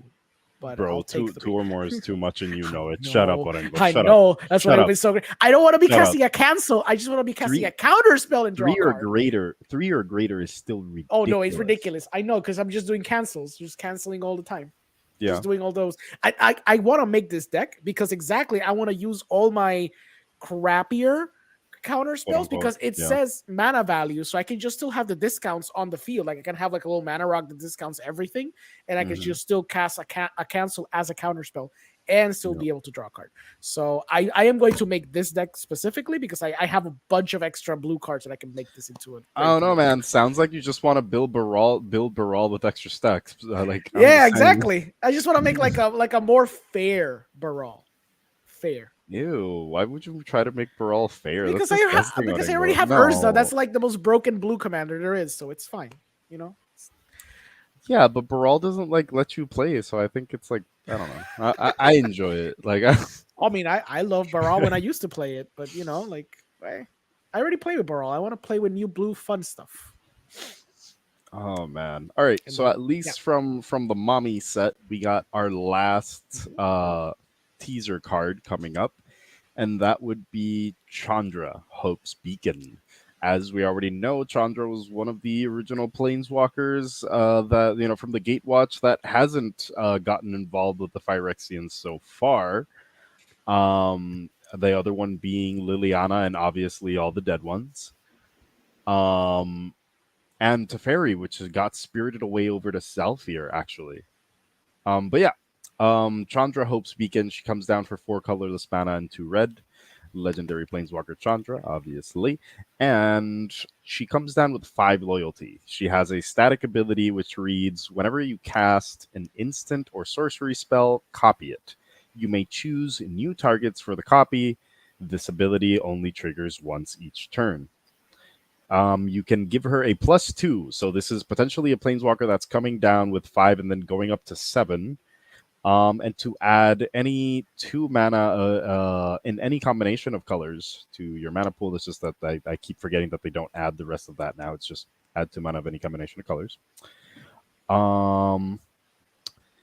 And then we got a +1 that reads, exile the top 5 cards of your library until the end of your next turn. You may cast an instant or sorcery spell from among those exiled cards. I'm a little sad that basically from 5 cards you're only getting 2 out of that +1. Yeah. But I don't hate it either. It's a +1, which is pretty good. Yeah. No, yeah. You're still getting potentially getting rid of a bunch of stuff, and the thing is that you can only cast an instant or sorcery spell from among them. Like, you lose any artifacts, you lose anything else in that, you're screwed. Like, if your artifact was a win con, it's over, bud. Mm-hmm. Then you have a -X, which deals X damage to each of up to 2 targets. Yeah. Which crap, that's great. Yeah. No, it's great. It's Like, very you solid. You can potentially just be dealing 2 damage, 4 damage to 2 different targets. That's pretty good, actually. Yeah. It is a 6 mana Planeswalker though, so I would expect the Chandra to be good. I mean, I think it's very strong because it comes down with 5 loyalty, but your +2, which makes it go all the way to 7, gives you 2 mana, which means Lightning Strike. So it can be like, okay, I'll Lightning Strike your creature. Least. My creature's safe because I probably have some blockers. Then I'm already at 7, so I can smack you for 7 in the face into a creature, or I can minus to a 4, so smack you for 4, smack a creature, and then I'll still have my Chandra, and the next turn I'll be doing stuff. And by the way, we keep forgetting the static ability. So when I mentioned the aforementioned Lightning Strike, I'm not Lightning Striking you once. I'm doing it to 2 creatures, or maybe to a very strong creature twice over. So or in a 20 life format, we're talking about potentially something that could just end the game. Exactly. Thank God it's a once turn thing. We're talking about I actually had the opportunity to play against more than one deck, which their theme was essentially just mono red, but you're playing the biggest stuff you can play. Yeah. Right, to just close out the game. It wasn't amazing because it was still mono red and standard is having a little bit of trouble nowadays, even though it's still fairly good. Yeah. But this is a card that can easily close out a game. Like you mentioned, you're dealing 3 damage to someone's face. That 3 damage is suddenly now a whopping 6 damage to the face potentially, and then in the same turn you can deal 10 damage to someone's face. Yes, exactly. That's what I'm saying. And on top of that, since it's once each turn, the static ability. On top of that, it's a once each turn ability too. So you can just Lightning Strike twice, and then on your opponent's turn, you can Lightning Strike again, 6 more. And then it's already 12. And then you'll have 7 loyalty. So you can deal 7 to the face. That's already 19 damage. So you just 1 off from killing them. all in 3 cards. I know it's kind of like very specific cards, but I'm just giving like an Yeah, example of what you can do with it. it's specific, and it's also like, it's still a 6 mana planeswalker, Hmm. but I don't know. Like, it's like, especially with the more what's it called? With the more mid-range, actually, I would just straight up say control strategies that are popping up in standard. I think that Chandra could be pretty relevant. I think that the biggest issue that not necessarily an issue, but like one of the things that's going on with the meta in standard is that there isn't a lot of prevalence of board wipes unless you're playing white, I guess. Hmm. Like, if you're playing black, you don't really have a lot to go on there, and if you're playing red, like, you can deal decent amounts of damage, but you don't really have anything that'll just clean out an entire board outright. Hmm.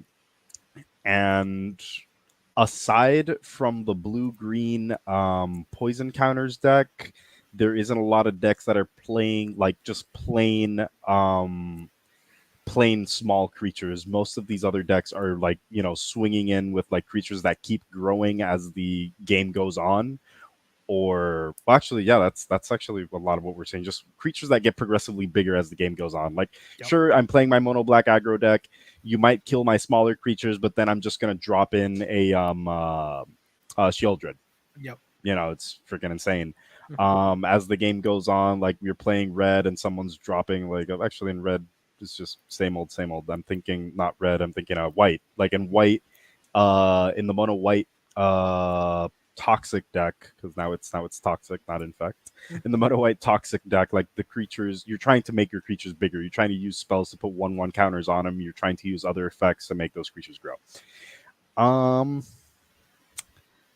At least on the mom side of things, I think that's all we have to talk about. Is there anything else you might want to mention? Any other comments? I think it's a great first batch of cards. They're very interesting. I like the Pokemon Smash Up idea. Some people were saying this is basically doing partners but with one card, and that's essentially kind of what they've done. They've taken the partner mechanic and just basically mashed it into one card, which breeds interesting ideas, as we've seen, and some, I guess, more boring ideas. I want to see, obviously, Urza and Yawgmoth teaming together in a card. And that would be amazing. Oh, come on. This is genocide in a card. Yes, that would be amazing. You get the gen and the aside, just put them together. What do you get? Oh, exactly. I want like the card to actually just be like the crater that they left when they touched the stones. That would just be the card. There wouldn't be any of them in the card, the artwork. It would just be like the crater, gigantic crater. But it'd be interesting to see the other matchup, and we could even see potentially 2 planeswalkers in one like card. That would be kind of insane too, which we already kind of see with the brother and sister pairing. But it'd be cool to see them with other with other planeswalkers, like, I don't know, like a Johnny and Jace or something crazy. I don't know, or like whatever. I feel like Urza and like Yawgmoth, though, are just 2 beings with like a whole plane can't fit their ego, so I don't think it's gonna work. That's true. No, but let's go over here. Actually, I gave you that link. So to the next thing. Yeah, I don't know. We will get to that. Oh, okay, perfect. In a second, actually, but I did want to bring up the main page first. Bring up the pretty promo and bring up Commander Masters. Yes. The tagline for this product is all the power, all the style. Yes, there's a lot of style. August 4th. For starters, I'm already digging the fact that we just know that is the Ur-Dragon. Like, yes. I don't think it can be anything else. That is the Ur-Dragon. I'm loving what's going on because it has like that universe. Like, I'm living in the space between planes feel to it. Like, this is what the Blind Eternities overflowing with dragons looks like. Yeah. I enjoy it. I find it interesting that he is a gold dragon and that we're getting very colorful dragons on this one, because again, I'm used to thinking of dragons with a really D&D mentality. So just thinking of like the green dragons and what they do, like their context and whatever. But here we're getting some different colors. We got this guy that's just kind of popping up like front and center and right next to the Ur-Dragon with the purple wings and the yellow. Like, he's got a lot more going on in his color scheme. But then you got like your more classic looking green dragons. There's actually one back there that kind of looks like an emerald dragon, which I think is cool. Yeah. But yeah, we are getting this great set on August 4th.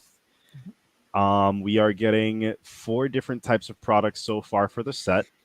So we are getting Commander Master set boosters. Yes. We are getting 4 Commander decks. Yes. Which I can't even I don't even know where to start with those. Oh god. We're getting collector boosters / display, and we're getting our draft boosters. Yes. I find it interesting, just going off right off the bat, right? Going addressing the arts. We got on the right hand corner, we got the Ura Dragon, like we talked about for the draft booster display. For the set booster display, we got Gisa, which I find kind of interesting. Gisa, I don't know, whatever you guys want to call it. I don't know. Put it in the comments or something so we can see how that's pronounced. We in the commander deck section though. Oh wait, actually going back to the art, going back and forth here. I'm seeing a Lotus on the collector booster. I'm glad. Which means that we're potentially getting that jeweled Lotus reprint. And if we're not getting a jeweled Lotus reprint, first I'm gonna riot, and second I better be getting anything but a guild Lotus in there. There's got to be a something Lotus. I better be getting a new Lotus if you're not giving me that jeweled Lotus reprint. And I'm hoping that jeweled Lotus gets reprinted as an uncommon. Please, Wizards, come on. You've done enough bad decisions. Make a good one for once. Come on. I wish. I want each and every single one of those commander products. Those commander decks, I want each and every single one to just have a copy of Mana Vault, Mana Crypt, Jeweled Lotus, and a damn all of those rocks that are expensive simply because of scarcity rather than because they are actually mega functional. Put them in there. Put them in there. I agree. It's just cardboard, Wizards. Come on. I agree. Yep. Just going over stuff real quick. We got Jeskai Planeswalkers is going to be the theme of one of our decks. That sounds amazing already. Party. Yep, it's American Planeswalkers. They're just gonna go ahead and take your oil in the middle of the game. I swear we're not political.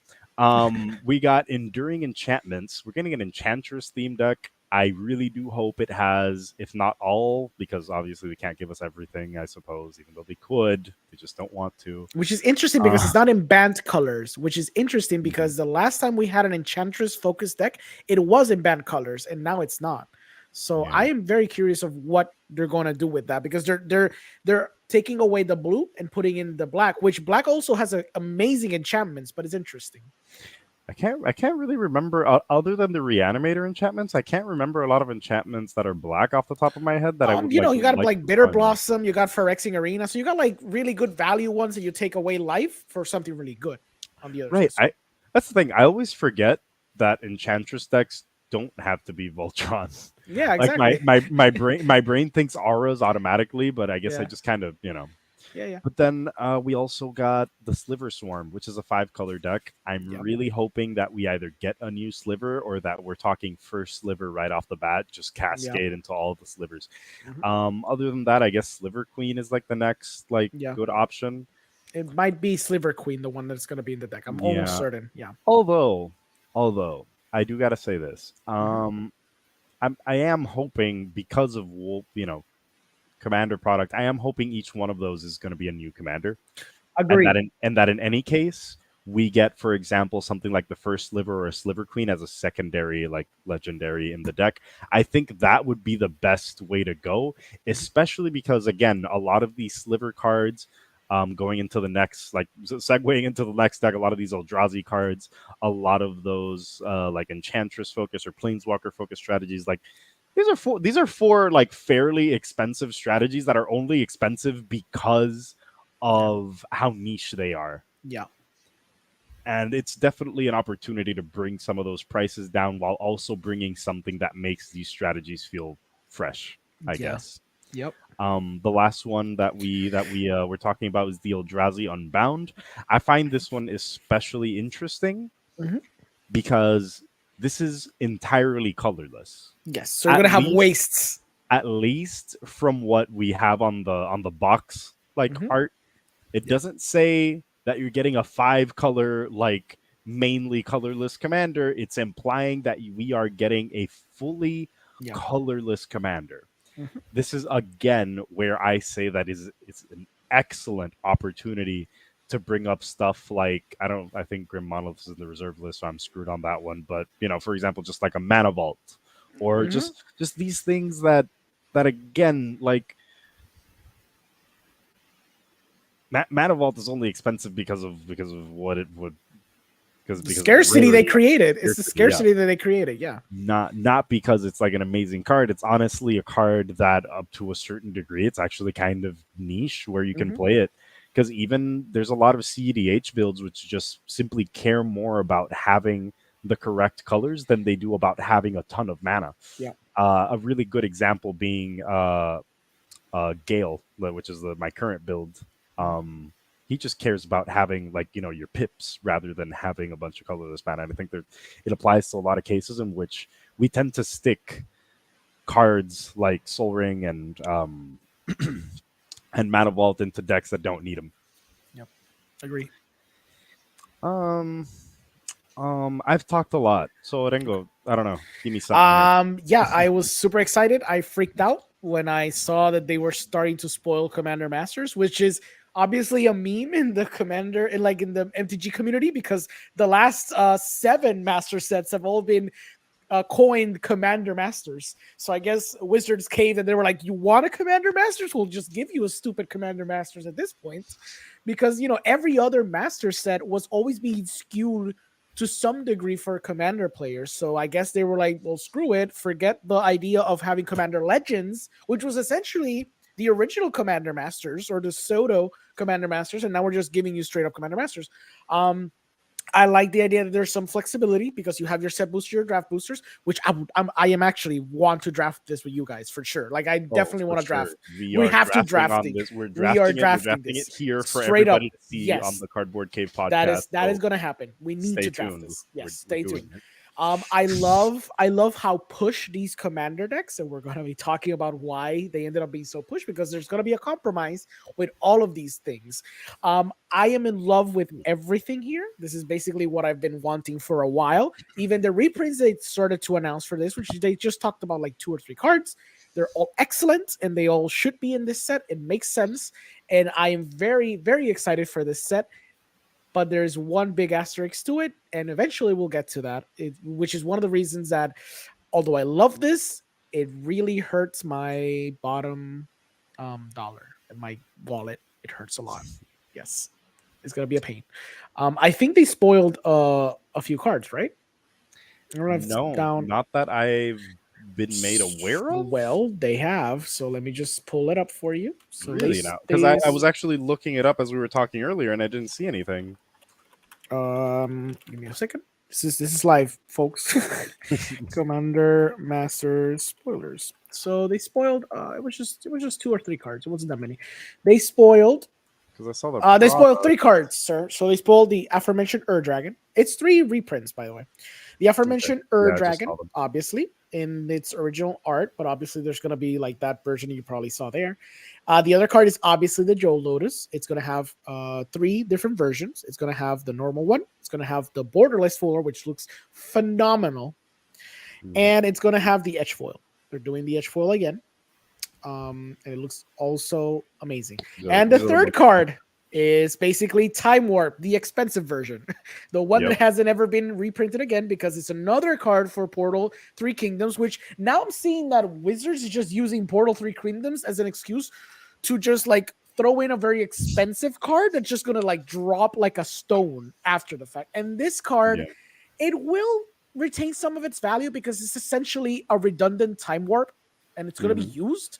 But I don't see this being more than $20 from the 400 that it costs. It shouldn't be. It shouldn't be more than $20. However, it's still scarce in comparison. And again, this serving as a almost as a segue for what we're talking about next. Actually, it is exactly the reason why it may retain more value than it's worth.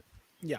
Agree. But I like the 3 reprints. They're very solid. The Dragon was creeping up in price from a while ago. Like it was like what, $50-$60 probably. Like it's a very expensive. It was getting really, really high up there. Like I don't even want to like I don't want to be wrong when I say like the stuff I was looking at, but I was Yeah.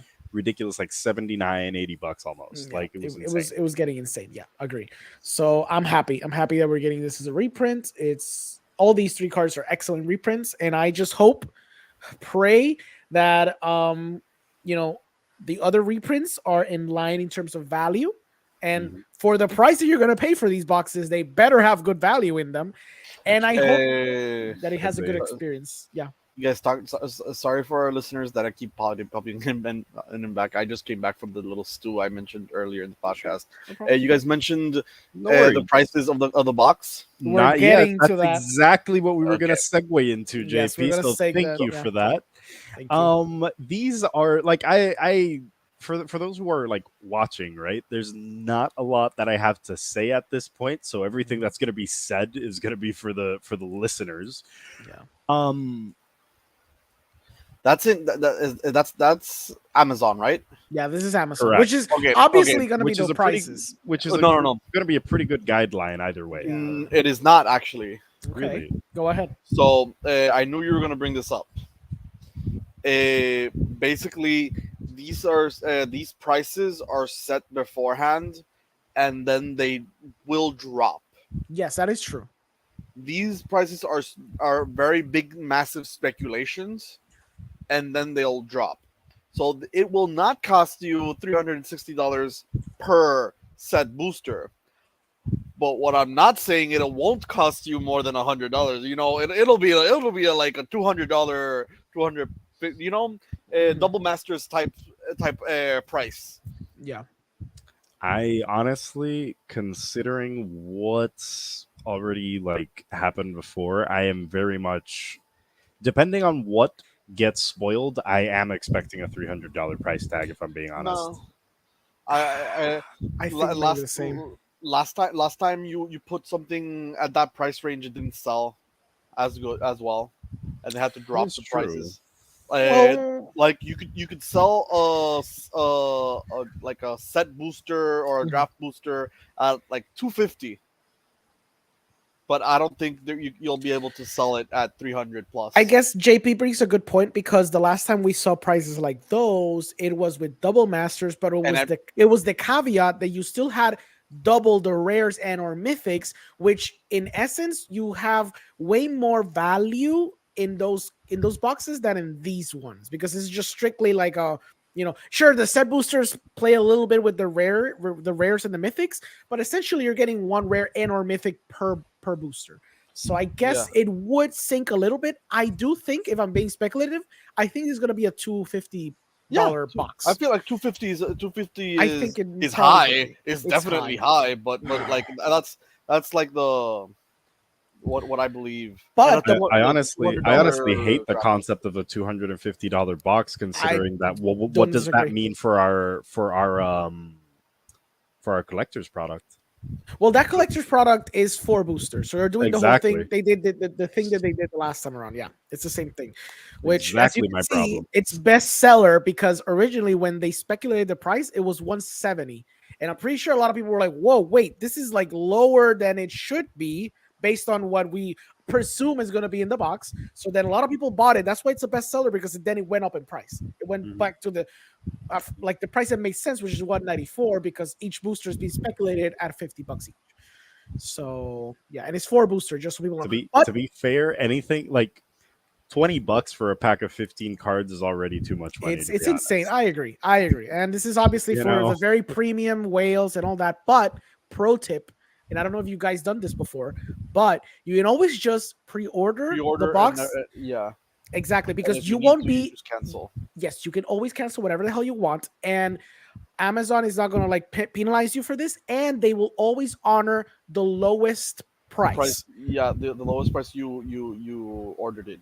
Exactly. So if it's good to know. if you order right now 194.37 cents, Mhm. they will honor that price even if it's like $300. Yes, and if it goes down, it will honor the lowest price. So you literally lose nothing by literally clicking on that and just pre-ordering right now. Because if it drops, then it will assure you the lowest price point it dropped at. Or if it goes to, like JP said, like $500, then you're fine because it will always stay at the price you clicked on at the moment. And right now, those prices have been basically the same one. Money. I agree. And it's Amazon, and it's like not the best because you want to go give it to your local game store, but these prices are in flux and whatever. I always do it as a safety precaution, and then I just when the time closes, like when the product is going to come out, then I assess if I cancel the product or if I leave it. Sometimes I get a good deal. Sometimes it's like, it's not that much different than just buying an LGS, and they'll just buy an LGS. I did make the promise. I did say in the podcast I wasn't going to buy any product because I'm sick of products. This is probably the only product I will buy loads from, because even though those prices are absurd, I will pre-order them and see kind of like how the spoilers come out. But the commander decks, even though they're $60 a pop, which is insane, speculatively, but 68. I'm sorry, creeping up to 70 now. So. Yeah, but the potential, as you've mentioned, the potential of what could be included here could be great. I don't know if Wizards would actually go bonkers and actually give you, like, say, shock lands or even fetch lands, considering people are speculating a reprint of the 4 remaining free Ikoria spells, because we just got flawless maneuver. Yeah. So deflecting SWAT, force of negation. Is it no? The other one. Fierce guardianship. Thank you. The white one and the black and deadly relic. The white one was reprinted recently. No, the white one was reprinted. The green one. But the problem with your idea is that since there's an Eldrazi deck, one of the other 3 decks is going to have 2 of those free spells, which is going to the Eldrazi isn't just an Eldrazi deck. It's apparently completely colorless. Exactly. Just give them the green one. Just give them the green one. The green one sucks. True but it's colorless. The deck is colorless though. No. It means you stick the green one in another deck. That's what he means. Oh, okay. You give it the red one and the green one, or the blue. Like, what colors are there? It's the 5-color one with the slivers. Mm-hmm. It's a Jeskai color one and the Enchantress one. By the way, I feel like I wasn't here when we talked about the Lord of the Rings. We haven't talked about that. Was the other thing we're gonna discuss? Yes. Okay, because I didn't know about this. This is new to me. Like I'm like, what? This looks amazing. They didn't spoil any Lord of the Rings cards. They just spoiled basically the artworks and all the product that's gonna come out. It's a starter kit. Mm-hmm. I'm assuming it was for people who are like, oh, I love Lord of the Rings. Oh, this is Magic. Let's go in, and I have no idea how to play Magic though. And that's a starter kit. Exactly. It has the draft booster, the set booster, the collector booster, the bundle, the gift bundle. Yes, and the jumpstart, because obviously the jumpstart and commander decks and the 5 commander decks actually. 5 commander decks. Yes. No, 4. 4 commander decks. Yeah, it's a little crazy. It's a little crazy. Those prices are much more reasonable. Yes, all things considered. Definitely. But I'm thinking it's gonna be more akin to like maybe a Modern Horizon type of set, because there's gonna be cards that go into Modern, and I'm pretty sure they're gonna be pushed. So it's gonna be probably akin or sort of similar to how Modern Horizons have been in the past, which, as we know, would be disastrous for that format. But I don't play that format, so I don't care. So I'm fine. Is it gonna be? Well, we'll see, because it's gonna be like a Modern Horizons in terms of these cards go straight into Modern. They're gonna push them to Modern. I was hoping the one ring to rule them all was gonna be Mana Crypt. But I don't think that's gonna happen. Oh, and actually, now you mentioned the ring thing, in the collector booster, there's a little sticker that you can't really see that it says it may contain a ring card, a serialized ring card. So they're going to give the one ring who rules them all, which is obviously going to be like I'm pretty sure it's going to be like a Moxen. I'm almost certain it's going to be like a type of Moxen. Do you think we're getting the other rings though? I don't know what we're going to get, but the thing is, I'm pretty sure the one ring who rules them all is going to be serialized. That's my guess right now. It can't be a Moxen. But it's going to be a Moxen-like card, I feel. Opal, Mox Diamond, Mox Diamond, even though it's technically in the reserve list, has been reprinted. So, but that's what I think it's gonna do, like a type of like a Mox Opal, like like a Mox Amber. I'm sorry, I feel it's gonna be like a Mox Amber type of deal. It's gonna be a new Moxen. I'm pretty sure they're gonna do a new Moxen with a ring. but I don't know what type of effect would be like a balanced effect for modern. I don't know because I'm not a card designer, but I'm assuming the ring is gonna be like a mana Uh, lock. It's the only thing that makes sense to me. yeah. It comes down for 0. It gives you 3 black mana, but if it gets destroyed, you lose the game. Hey, that's interesting. It's gonna be very, very good build around. Yeah, I it's gonna be played interesting this. build I around. tap it for mana. I cast this. Ancient Grudge, you're dead. Exactly. That's great. I love it. Well, I mean, you guys know more. You gotta find a way to cheat death in that case, so it doesn't True. consume you. Well, think about what the ring does. It makes you invisible. It corrupts you. So, what can you do with that? Like, To be think fair, about that. I think like the ring works specifically depending on your race essentially, or like your True. yourself. It makes hobbits invisible for the most part, Yeah. but it has other effects on other races if I'm not mistaken. So, would you think that depending on the mana that you have at your disposal, it creates that color? But that would be Ooh, broken. No, I don't think they're gonna go like that far into it. Like just because it's not something that like Oh. everyone pays attention to. Yeah. It's like a tiny little like tidbit. I don't think they're gonna go that deep into it, even though I would love if they did put that kind of love and care into the set. I don't know. I just personally have like this thing which I don't think that Wizards is gonna put as much love and care into something that isn't specifically their IP. But I'm honestly really hoping I'm wrong because of what Lord of the Rings is. Like Lord of the Rings is one of those first works that just, But wouldn't you almost argue gave they us gave fantasy. a lot of care attention when they did the 40K Warhammer? I mean, I feel like they give a lot of attention to detail in terms of the. I don't care about the lore of that, but from what Yeah. I've heard, it's very accurate and very representative of the lore and the characters and the tribes, all that. Very generally, I would say so, yeah. But I feel like there's a lot of other things they could have paid Mhm. attention to, but at the same time, I feel like there was also really limited space. So again, I could be wrong Yeah. because they paid a lot of attention to a really limited space. So maybe here, since they have more room to work with, they have like even more stuff that they can kind of go into, more like bits of flavor text, more characters that they can put in, that kind of stuff. So I don't know. I'm just like tossing stuff out and see. The only scary thing that I see is that this set, I mean, depending on how they worked around the copyright issues, we might have a problem that if this becomes like ultra stapley modern cards or legacy cards, and then they don't reprint them, then it's gonna be like few years down the line where they do the magic variant, like the magic version of these cards or this set down the line, like in the future. And I don't know, that might become a problem very quickly. I mean, it happened already with 40K. It wasn't so egregious, although there are very expensive cards in those commander decks. Yeah. And there's some that are actually basically staples, is very specific decks. But I feel like that it's a problem that keeps compounding that I don't see Wizards sort of addressing, and they keep pushing this idea of IPs and like actual sets and I mean actual formats that are like more than just commander, and it's a little scary. Yeah. Yeah. It's kind of funny though, because every time I would think to like what my original concept of card games like came from, it was from like watching the Yu-Gi-Oh like animated series, right? When I was a kid. So I think it's like a really funny kind of dystopian feel in which, oh yeah, it's exactly like the original Yu-Gi-Oh. There's like the one copy of this card that's legal in the format that only like a handful of people that have like power get to have. Like it's like funny. It's funny, but it's not funny, haha. It's funny.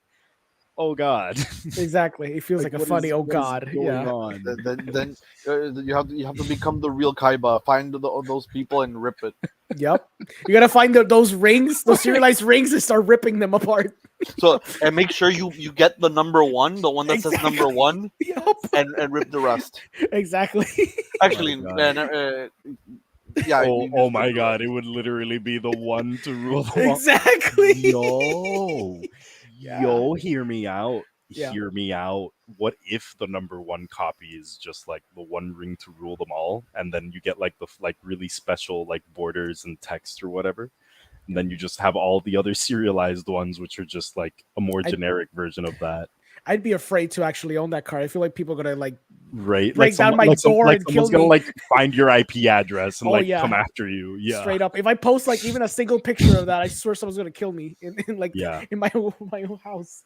My God. Honestly, even with like these serialized cards, like Mhm. if I had the one of the Lord of the Rings set card, same deal. Like I just wouldn't tell anyone I have it. Yeah, Like it's kind of that crazy. just sounds insane. Yeah.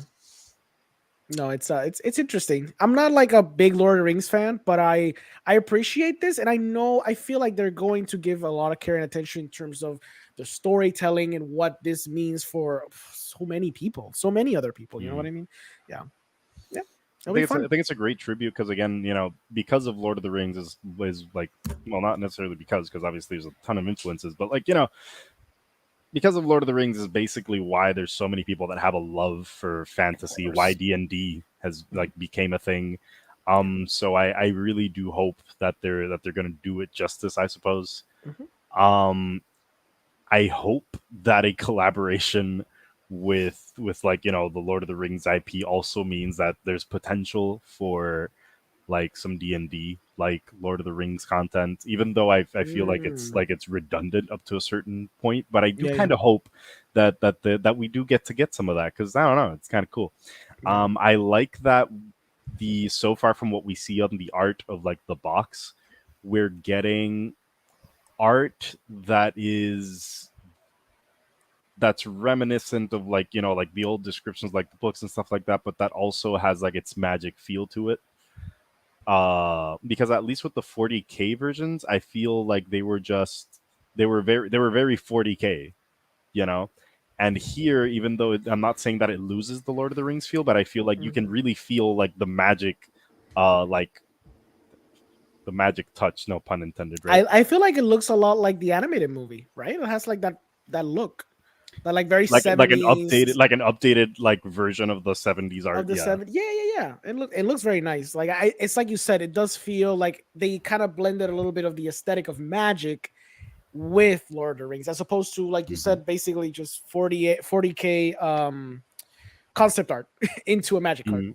Yeah, that's And, fair. and don't get me wrong, they're like in the 40K art, like if you're familiar with what the 40K art looks like, you'll notice that they do there is like there's heavy magic influence, but like my eyes just saw 40K more than they saw magic, I guess. Meanwhile in this set, I feel like there's like a lot of the way that magic, like like magic artists use a lot of like the way they use a lot of their colors and stuff like that, especially like right here where Yeah. you get like the complex scenes of like the battle and stuff going on. Yeah. It's a set that just screams magic to me more than it does Lord of the Rings. But when you get up close and see the orcs and stuff like that, it's where you can finally like get the taste of that. Yep. I noticed as well that this product, the starter kit, has different art Mhm. to all the rest. So I'm assuming that's probably what our alternate art is going to look like. Potentially, they might put like a Frodo versus I don't know, Golem or something, and they'll have a little bit of like different art to like incentivize you to also buy. Because I'm pretty sure they just want you to buy. If you're like a diehard Lord of the Rings fan, then pretty sure they want you to buy everything, even the Orc bundles. The versus combos. elves. Sure, yeah, that'll be the Orc more basic one. versus like dwarves. Yeah. Would you think? Ooh. Do you think they're gonna reprint any of like Magic cards into like the Lord of the Rings flavor, or you think it's gonna be like strictly all new cards? That'd be interesting because like Dwarven Recruiter could be reprinted, and it's not like it's on flavor if you get more dwarves. Mhm. Exactly, that's what I'm saying. And they could reprint. Basically, that will go into modern, which is yeah, Which is I fine because wonder. there's not many dwarves really. There's not many good dwarves in it. yeah. I wonder how many like halflings we're gonna get, because Oh, true. at least we know we're gonna get like the mains. We're gonna get Bilbo. Because Bilbo is already like on the art down here. Are they gonna be called halflings? True. Probably Remember- not, because that's like- they did it different in the D&D set, and I would hope that they're going to make them like the same creature type, so that there's actually like some synergy there.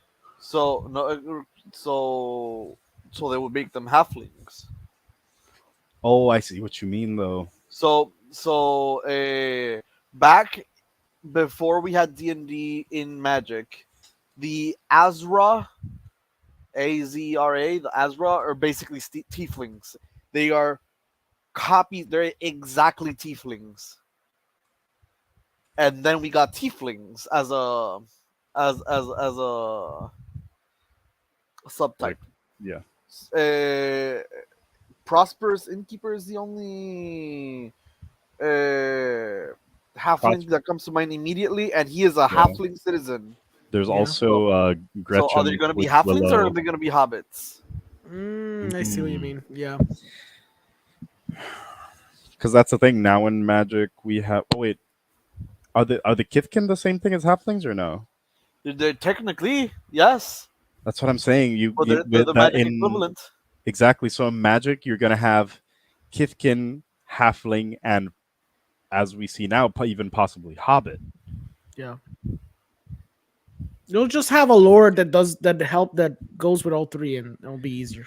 Honestly, I just think that at this point we should just have an errata that just will include all three of them as the same creature type, and just have them like, even though that's terrible because Can they reading use card no hobbits? longer explains the card. But Exactly, but can you have hobbits? well, I mean, it'd be kind of ridiculous if they're letting them use the lore and the art and everything else for the set, and then just not let them use the word hobbit. So I don't think it's going to come down to whether they are allowed to use the word, because even then, even though we know as, like, you know, fans of this, or I don't know, whatever word you might want to use to describe that, but we know that, you know, Kithkin, halfling, and hobbits are the same thing for all intents and purposes. But, you know, for the purposes of, like, you know, they're in-universe equivalents of, like, each one, like, I don't know, it would just kind of suck to play my Lord of the Rings, like, you know, to play my Frodo and then have to call my Frodo a Kithkin. Yeah. Or have to call my Frodo a halfling. Because the word that I learned when I learned what Frodo is hobbit. And my flavor says he's a hobbit. And, you know, it's not accurate to represent, like, it's not accurate to call Frodo a halfling either, because even though they are the same thing flavor wise when you compare the two side by side, but theoretically hobbits aren't half human, half elf, or Yeah, yeah. you know, Halflings whatever. aren't half human, half elf either. Oh, I thought no, never mind. Those are just half elves. I forgot. Halflings. What the heck are halflings? They're just called halflings for like no reason. Yeah, they're because they're half. Yeah. Okay, never mind. I forgot about You're that. not wrong. Yeah. I guess my theory is that I think they're gonna let them use Hobbit, but I think they're gonna let them use Hobbit in the context of the Lord of the Rings. I don't think they'll let them errata everything into Yeah, Hobbit. No, they're not. I'm assuming because, you know, they might let them there, but it's just like, oh, you can just do it here. Don't get sneaky with us. You can't just use all your lore and whatever and just make it into hobbits, because no, you pay extra for that. And Wizard was like, well, sorry, sir. Our last quarter was pretty bad. We can't do that, sir. So was it though? I mean, I think, wasn't it? Like, I thought it was. Well, I mean, the bubble's gonna crash. Well, maybe it's not now, but I mean, eventually it's gonna crash. Okay, if we're talking generally about everything that's gone on with Wizards, at least based on like the comments that they did on the last financial report, the quarter definitely didn't go as expected. Yeah. And one thing that they have not wanted to disclose the precise impact it had was the whole people getting unsubscribed from D&D Beyond. Yeah. It doesn't matter how Wizards tries to frame it. The numbers alone just tell you that it was a huge amount of money. How that affected them in comparison to the rest of their profits and how much the rest of their products profited, that's another story entirely. Yeah. Because I'm pretty sure Wizards of the Coast didn't account for, like, you know, them losing millions, potentially billions of dollars in D&D Beyond subscriptions into their financial plans. Considering that when they did the whole thing with the OGL agreement, they put it all under what's this called, like an NDA and all that. So I think that is going to be one of the major things that really tells us if they had a good quarter or not in those terms. Yeah, you're right. I think you're right. It's interesting. I started scrolling down on the page, on the Amazon page of the products, and JP brought up a good point earlier about how basically these prices crash. I noticed the price of Dominaria Remastered. Do you see how much the box is for Dominaria Remastered? If you go down, you have to go down. You have to go down. Just go down a little bit. Yeah, we haven't. Whatever. Yeah, just go down a little more. Already the correct. I just needed to look at this little gremlin real quick. Look at him. Yeah, there's gonna be 5 new commander decks too. Yeah, and they're gonna do collector. They're gonna do like not collector, but like We didn't mention these, did we? Yeah. There's also 5 commander decks that are obviously gonna be coming for March of the Machines. Yeah. Go ahead. It's gonna be $40 each, and I'm guessing these are going to be like simpler versions. Like, what's up with these? Because that packaging is like different. Are we getting like this packaging for everything now? Like, I think it is, because if you look at the other ones, the example boxes, they all seem to look like the 40K boxes now. So I guess that's the one they're going forward now. Maybe they liked it that much, they're gonna keep using that style. I guess it's fine. I miss cardboard. I know. I just miss the ones back in the day with the big ass useless the card. Chunky. Yep. Yeah, I always liked the jumbo card. I mean, we're still getting the jumbo. Oh no, right? No, you don't get the jumbo credit card. Yeah, exactly, the credit card, the etched one that's like a little thicker, so you can't use it. I don't know. I don't like that one. I like my big jumbo stupid card. I still have my Teferi Planeswalker one. Ooh. Yeah, I have that one because I liked it so much. It was my first commander. But if you go down, you start seeing that. First of all, the Phyrexia OB1, they already came down a little bit, right? And if you go further down, you'll start seeing that see, they already went down. Like they were like this is like $134 from the original 170. Like acceptable. Yeah. So then when you go down. Keep going down. When you go and see the Jumpstart one, that's amazing, because I remember the Jumpstart. I pre-ordered it and I was gonna get it at 190, I think, or 180. It's a bit further down. It's further down. Okay, there you go. Stop right there. Now it's at 170. And that used to be at 250, because I remember when it came out, remember the prices? It was 250 a box. And now it went all the way down to 170. And why is this happening? Freaking product fatigue. We already forgot that this happened. Like this thing came out like what, 2 months ago? January. Yeah. No, January. You're right. January, it was a month ago. So it's already forgotten, dismissed, and already crashed in price. The Brothers War. Even look at the collector booster, which was one of the ones that were spec'd up in the upper numbers because of the serialized cards. It's already at 226. And I know that thing was pushing, I think it was like 180 at first. So it's gone a little bit up in value. But I remember some people even selling it for like 250. And now it went down to 225. Why? Because people already forgot Brothers War. Like I have my collectors, and I know I bought it for, I think it was like 170 or something, I think. So I did get it for cheaper, but people are forgetting these things are coming out, and then they just keep buying the new thing, and then everything else, since people already forgot about the last product, boom. So if you want to buy older stuff, now is the best time to buy them, because everything crashes 2 months down the line. Everything. When you look at the boxes for Brothers War, like the draft and set boosters, if you scroll down, they're like at $100. So it's insane. Even the commander card, the commander decks, dude. Oh yeah, Jumpstart sitting at $55. I find it hilarious, man. All the Jumpstarts, it's a horrible investment. Don't even think about buying any Jumpstart boxes when they come out. Just wait a few months and they all come crashing down. But I wanna play with my friends. I know, but these ones aren't like the original Jumpstart ones. Can we even check? Can you scroll down? Because I'm pretty sure the Jumpstart 2022 one is around there somewhere, and I'm pretty sure it also crashed down in price because people already forgot that came out too. There's a bundle where you can get both for 173. I think that's still too expensive. It's still too expensive. There you go. There's look at that. $90. It's actually cheaper to get both of them like separately.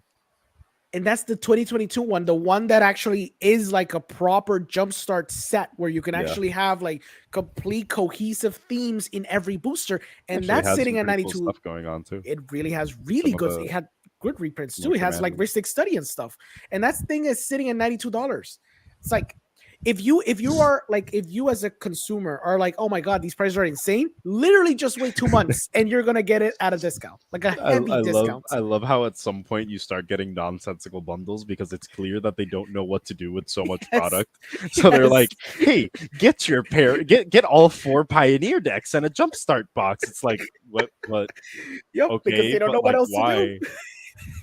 why? Get a Jumpstart box and 2 Pioneer products, please. Just Yep. buy our Pioneer product, please. Just Just get rid of buy, it. just get rid of this. Look at the Dominaria United. It's just like Yeah, people already United, forgot they came 200 out, bucks. dude. Even the collectors, some of the collector ones are like super That's uber cheap too. that's what I'm looking at actually. Like the Yeah. collector's booster boxes. At the end of the day, if you really want to get a bunch of value out of it, at that point you might as well just go with the collector's boost, like with the collector's Sure. booster box, because Yeah. it's Mhm. it's insane. Even then, wow, the non-foil version of the decks is going for 233 Which, if you divide them of a, up of by a 4, it's like what, 70 each or something like that. Which I guess yeah. it's acceptable.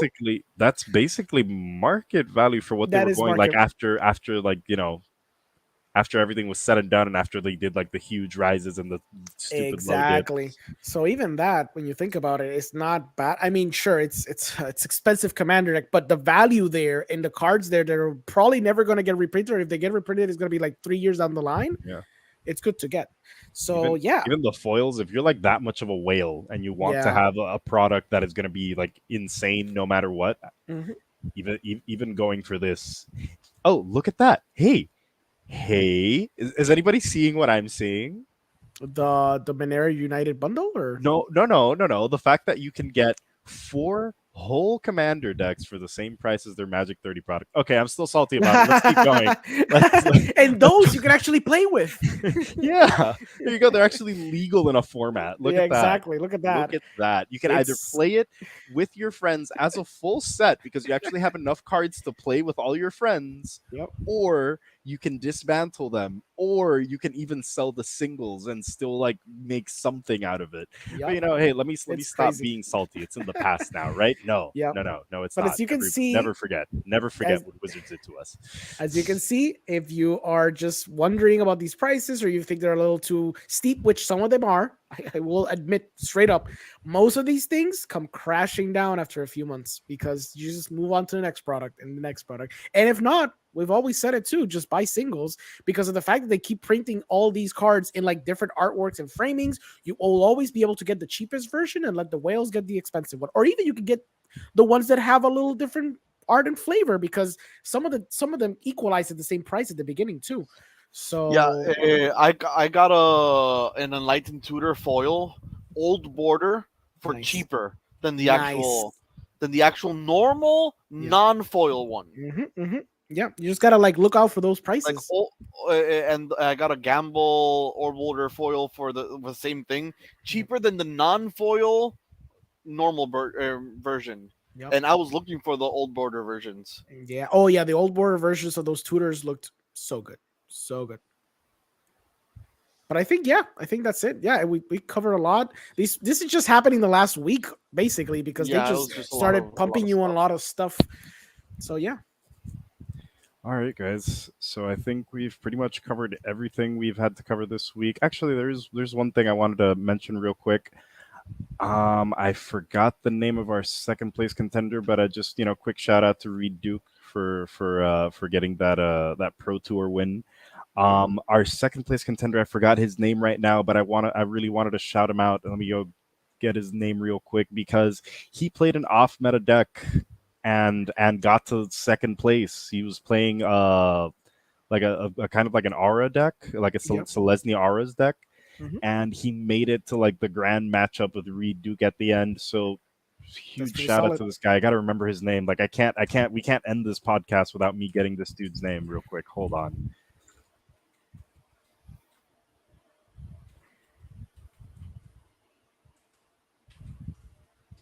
I was looking up some information about the matchup and I started watching it. And I think it was friggin' phenomenal. It was great. Like this dude went on the first day of the Pro Tour and got a perfect like 8-0 like wins. Mhm.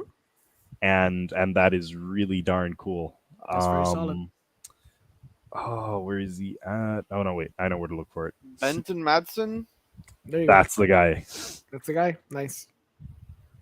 That, like, man, huge shout out to you for making it like just like just blindsided everybody. Then this is one of the things that I like highlighting about Magic, the fact that there's still creativity even in an age in which, you know, we all just net deck to get like our most efficient deck builds and everything. This guy made something that nobody else was playing and came in and just sweeped everybody. So that's real damn cool. Thanks a lot, Benton, for your contribution to the community, and thanks a lot, Reed Duke, for just being yourself. Everybody knows who you are, so what's up, dude? And one more thing, we do have our first guest of 2023. Right. He's going to be joining us in the Commander games on March 2022. We have Joseph Johnson, aka Black Nito from Tabletop Jocks. So he's going to be joining us hopefully on March 22, 2023. So literally a month from now. But yeah, we need to like advertise these things ahead of time, you know? But Definitely. yeah, it'll be fun. It'll be fun playing with him for sure. Everybody like put that date on your calendars because it's hopefully we're going to be having tons of fun. Yeah. And quick hold on. Another quick shout out to John over here to go to check out our merch store. Yep. Get our cool shirts. Yeah. Will you pay the only land shirt? Just being iconic as hell. And also remember to go on along to Ultra Sleeves so you can have an amazing, real good looking commander. You can just add that extra spice that we all need in our lives. Use our code, which we'll probably have somewhere on our page in a minute. Thecardboardcave.com to get a 10% discount on your first order. And with that, I want to say thank you everybody for joining us. Thank you everybody that's been supporting us, and thank you for listening to us. And I hope everyone has an excellent rest of their night. Yeah. We'll see you in the next one. See ya.